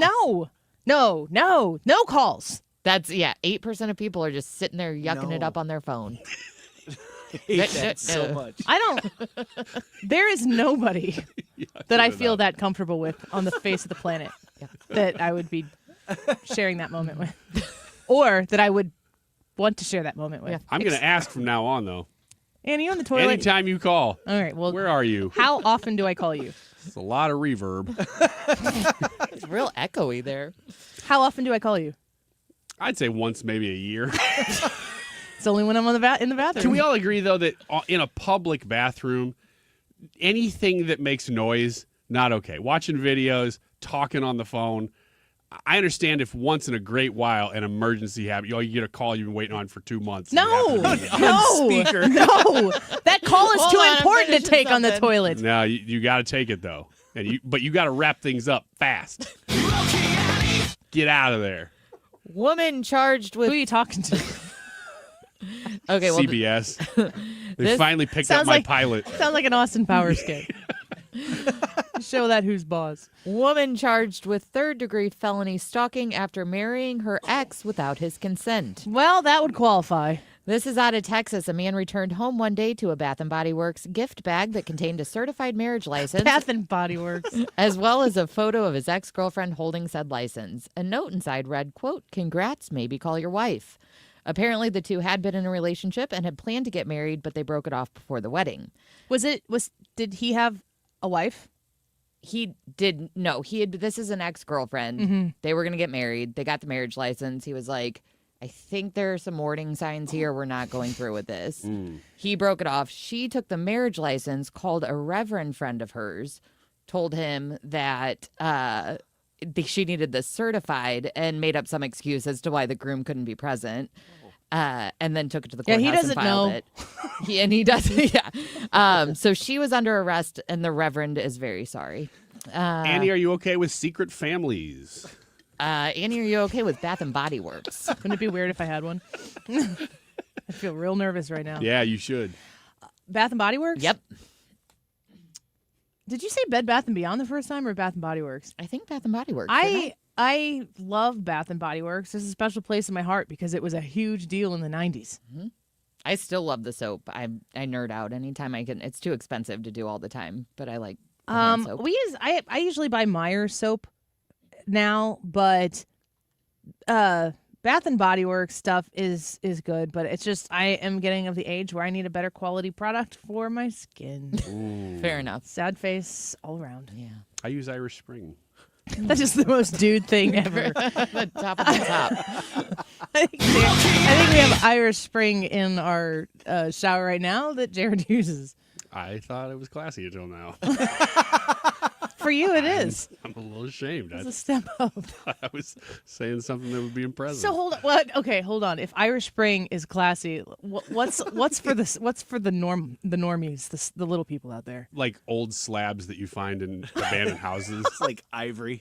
Like the little Ivory slivers. Yeah, those little slivers. When you go in a house that you're not supposed to be in, you're like, oh, hey, free soap. How That's dedicated? nasty. How dedicated are you to getting I guess I'll stop. the last sliver of the bar of soap? Do you like mold it to the next bar of soap? No, I Do just you keep commit? using it. Yeah, I'll roll it up into a tiny little ball. Because you can't use it as a sliver when it gets that thin. So you got to You just give keep it some dropping mass. the soap. I do. I keep dropping the soap, and I'm like, oh, my gosh. Old habits. From when Ryan was in prison. No! Oh, my gosh. That's where you took it? Ew. You Where guys. else? Correct me. When I was at home, I just dropped the soap. Gosh. Little game But he I've played gotten with older. himself. and There it goes. little games you play I'm with gonna your pick it kid. up. Soap dropping. You know, people do the apple bobbing and soap dropping. People don't. Seen it at picnics. Pin the tail on the donkey. This is too much chaos. Hit it again. Freak umbrella accident leaves Ooh, it was close. lifeguard impaled. Oh, I saw this. It's Umbrella? terrible. This happened at a New Jersey beach. The lifeguard was impaled by an umbrella stake through her left shoulder and sticking out the back of her arm by about a foot. Wow. Yeah, ouch. First responders, she's in stable condition. First responders had to cut the good. She stake. didn't die. No. Yeah. she's I okay. saw the headline and I just kind of assumed the worst, and I did not want to click on anything because I didn't want to see anything. It just went through her shoulder. But But her left shoulder. That's real close to your heart. You want to use a regular umbrella or a super sharp one? It looks like it's going to rain. Let's take the super sharp one today. Ryan. first responders had to cut the stake off to transfer her to the hospital. According to the U.S. Consumer Product Safety Commission, airborne beach umbrella incidents have become increasingly common. There's a whole category for it. So They're tracking it. there's these umbrellas just flying all willy-nilly. Annie, are you okay with umbrellas? End umbrella violence. Umbrellas are a nice idea. And this is where men should know their role and hold them for the ladies. I hate So that opening you- them and opening closing them. them. They get water everywhere. They pinch your fingers. Yeah. The Velcro wears out. Ryan gets it. An umbrella, you talking about classy things. An umbrella is something that if you have and it's pouring rain, you'll be like, oh, I got an umbrella in this car. You feel like a king or a queen because you have it. But it's kind of like wearing a coat when it starts to get cold. For me, at least, it takes way too long for me to concede the coat wearing because you have to carry it, then you have to keep it, then you got to put it somewhere when you get to work. Does that sound like a really, really difficult thing to do? No, but somehow it is. And an umbrella is kind of the same thing. Like, you have to have it with you. You don't need it necessarily all the time. But when you do have it and you use it, you're like, why don't I do this all the time? I agree. It's like the Irish Spring of water repellents. I carried an umbrella with me every day of my vacation this past week. Every day. I bought it on the first day. Did you use it? Yes, every day. It was rainy and... Did it pinch your fingers? No, it did not. Did the Velcro work? Yes, it was brand new. It was new. Wow. I can vouch for that. Well, that's that. Great stories. And unrelated, cheerleading company Varsity Spirit is aiming for a 2032 Olympics bid by launching the Pro Cheer League. Cheerleaders will now have a professional platform to prepare for international competition. The brand claims this will be the world's first vehicle for cheerleaders over 18 to train, compete, and perform as pros on the national stage. Both men and women will be eligible. However, the International Olympic Committee, who recognized cheer in 2021, does not guarantee an event. Annie, are you okay with professional cheerleading? Oh, gosh. Yes. Very happy. You sure? Very happy for you. Is there an age limit? Over 18. What about Okay. senior? Over 18. Elderly. Those are the only rules I know. The cheerleading senior tour. The problem is I get in there and I just freeze. I say, ready, okay, and then I'm done. Ready? Okay. No, I am not. And when they say no, I'm like, oh, crap. What was I Did supposed to any? do? Do you guys? Are you Muni people? I've Have you ever been been to once. It Muni? was fabulous. I'm aware of but the Muni. I'm not. I would not consider myself a Muni person. I'm not a Muni person. I've never been. That is a St. Louis thing that I have It's never super done. cool. From what I've heard, it's super hot. Also true. I probably need to go to the Muni. I bet I would love it because I love performance and all of that. But Bring It On, I think, was just there. Is it done? I don't know if it's done. It's been there in the last week, Didn't though. Lin-Manuel Miranda show up at it? Yes. And Kennedy Holmes, who is a St. Louis local native and on American Idol, I believe. Yeah. Is actually in that performance. That's really cool. Mm-hmm. I love live performance. Actually, Ethan might have gone to see it. Well, Bring It On. I just watched Bring It On with Jensen a couple months ago. I'm trying to show her like all of these movies, and the whole time, if they're from the 90s, there are so many things that are culturally irrelevant now that I have to explain when they say something. For instance, How to Lose a Guy in 10 Days is all about a journalist who writes articles, the how-to articles in like Composure, which I think is the Cosmo of the movie. And I'm like, these are magazines. Magazines are like books with pictures and advertisements. Oh, that's weird. Yeah. I mean, they wouldn't have no concept of that. Not the way we did. Did you grow up? Was there a magazine for you, Ryan? Actually, I subscribed to Rolling Stone back when it was about music. When you were a raging lib? Yeah, and I read the articles only. I didn't get it for the pictures. I want to make that clear. I don't know if we're talking about the same thing. What about you, Trisha? Were you ever a magazine person? Oh, yeah. Cosmo. There was like a teen Cosmo, some kind of teen beat. Yeah, I loved magazines. What about you, Brad? Car and Driver and Motor Trend. I used to get Beckett. And, oh, yeah, me too. Yeah. I remember, I think it's, check me on this. It could be February 1992. The cover of the Beckett might have been Babe Ruth. Black and white. That sounds right. Real close to his face. But I think it might be February 1992. You should look up and see. Great. If that's actually accurate, then I'm going to put myself into a ward of some kind. I don't know why I would know that. I would also get at the store like Teen Beat. What were all those magazines? It was just a bunch of pictures of Jonathan Taylor Thomas and Jonathan Brandis from Ladybugs and Ryder Strong. Was he in Boy Meets World? Boy Meets World? Yeah. Yeah, I used to get those magazines. February 1995. Oh, man. You had the month right. Yeah, no kidding. But I recognize the cover. That's impressive. It's the real close-up of I still have that somewhere. I would check my baseball cards every month to Yeah. see if they had gone up or down. Same.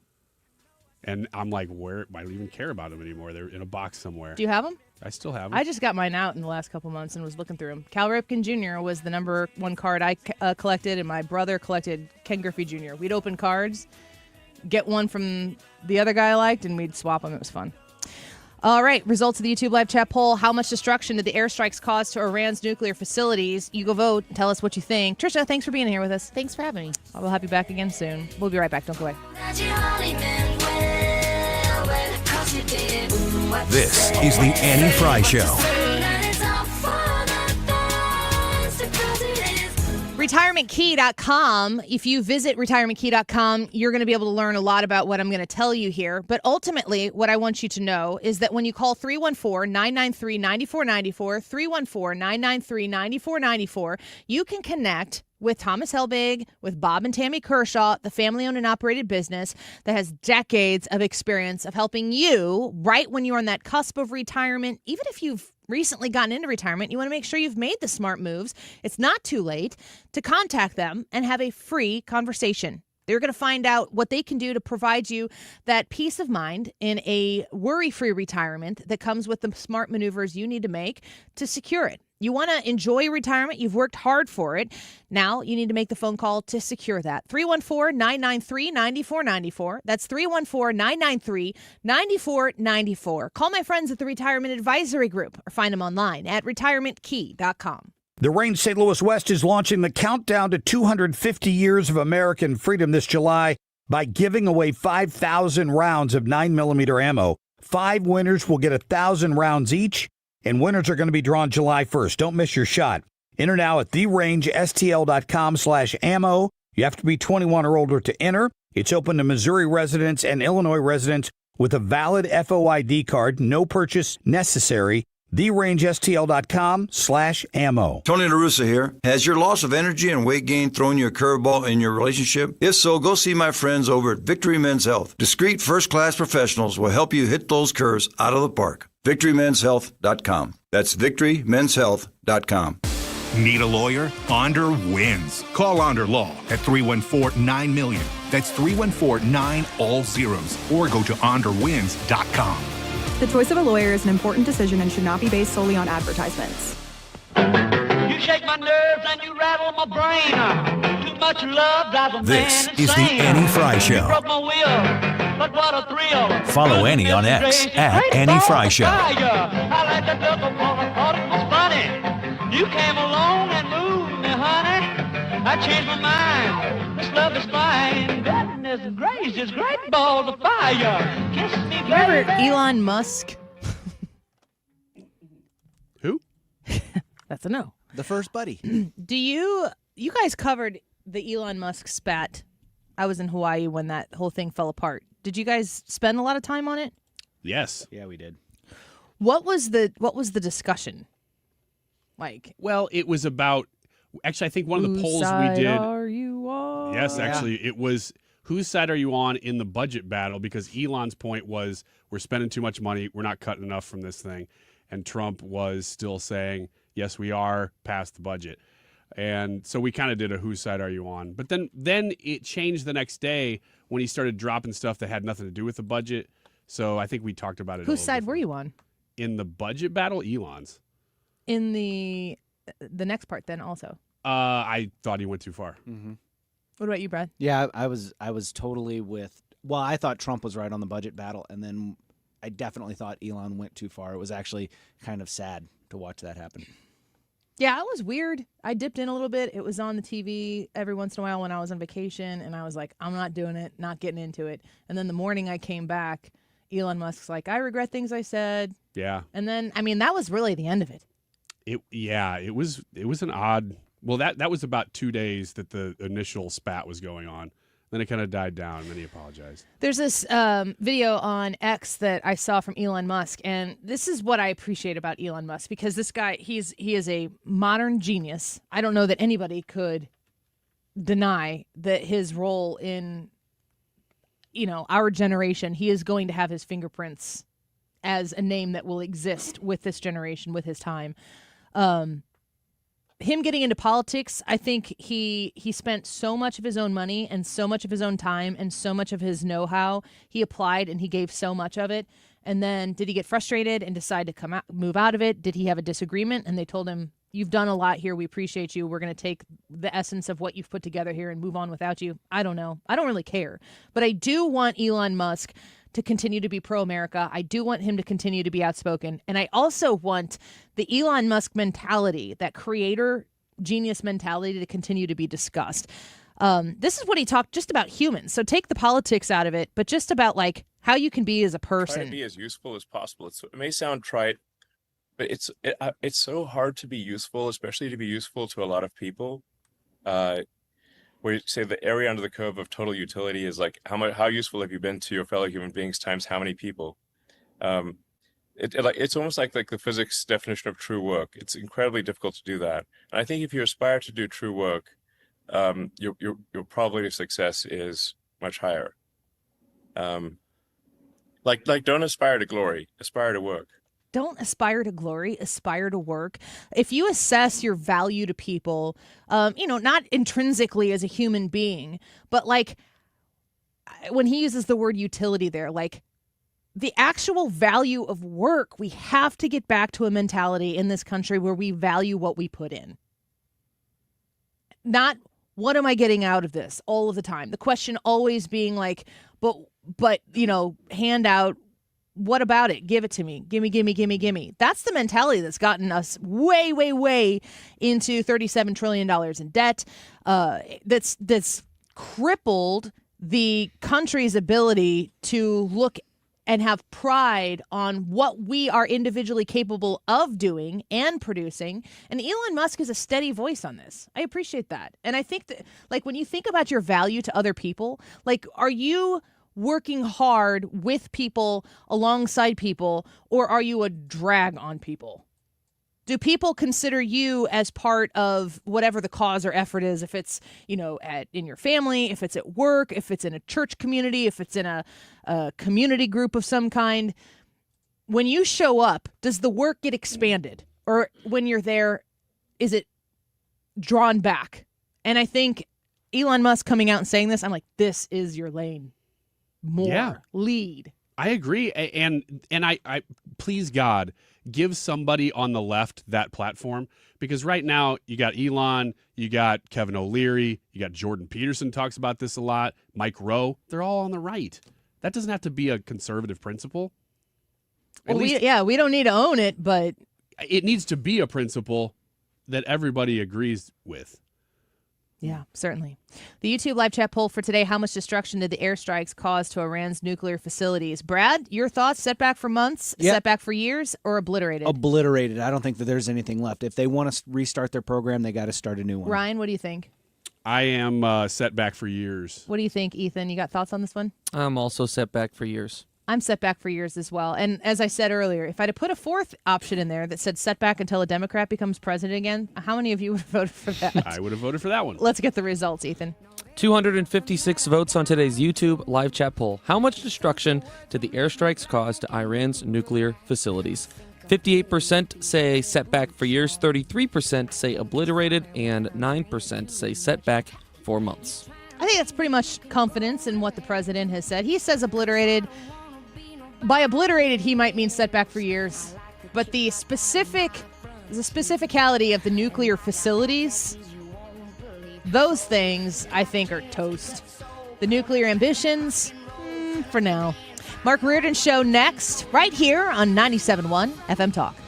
I'm not America's sweetheart. So Here's a great deal for the month of June. Upgrade your backyard right now with Chesterfield Fence and Deck. Mention my name, Mark Cox, and you'll get 20% off your next project. That's how it works from the great company that's been around since 1968. You're going to love working with them. Fantastic installation crews. You need to go check out their showroom. It's in Chesterfield. Beautiful displays down there of their fences, their decks, their pergolas and sunrooms, the screen rooms, patios, and more. You can check out that maintenance-free decking material they have, which is absolutely beautiful, and you don't have to worry about taking care of it every couple of years. Of course, they do steel and chain link fences as well, if that's what you're looking for.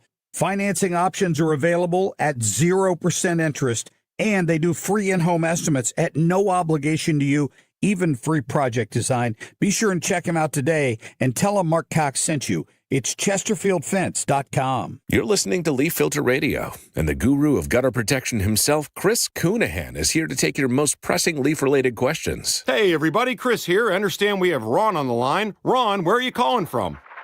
Uh-oh. Ron, are you calling from a ladder? Well, I was. I wanted to ask Chris what I need to do to get my gutters ready to have leaf filter installed. Oh, Ron, you don't have to do anything. A Leaf Filter Trusted Pro will come out and clean out your gutters, realign and seal your gutters, and install a Leaf Filter, America's #1 gutter protection system. So I didn't need to get on this ladder? Ron, Leaf Filter Trusted Pros are in your neighborhood and ready to help. Just visit leaffilter.com/radio to schedule your free gutter inspection and get up to 30% off. Thank goodness. What was that site? That's leaffilter.com/radio for your free gutter inspection today. See representative for warranty details. Promotion is 20% off plus a 10% senior or military discount. One discount per household. If you worry your roof may be damaged from the recent storms, don't trust just anyone. Call my friend Curtis at Corel Roofing for all your repairs. Mark Cox here. Watch out for those out-of-town storm chasers. They hire anybody they can pull together quickly. Corel Roofing is local, and they have crews with over 20 years of experience in the business. They don't overcommit. When other roofing companies do that, quality suffers and customer service drops off. They pay a lot of attention to details. They use quality materials, and you can trust their workmanship. I'm trusting Curtis Corel to fix my roof. You can trust him as well. They also specialize in all the luxury line roofing, slate, architectural shingles, metal roofs, and other luxury shingles. He's done work for a friend of mine, and it's outstanding. You can call him at 314-222-9529. That's 222-9529, or on Facebook at Corel Roofing. KFTK FM Florissant from the Kaufman Townsley St. Louis's Injury Lawyers Studio. Call 314-500-5000. That's 314-500-5000. All on the free Odyssey app. Damage done. I'm Chris Foster, Fox News. Senators get a classified briefing today about Iran's nuclear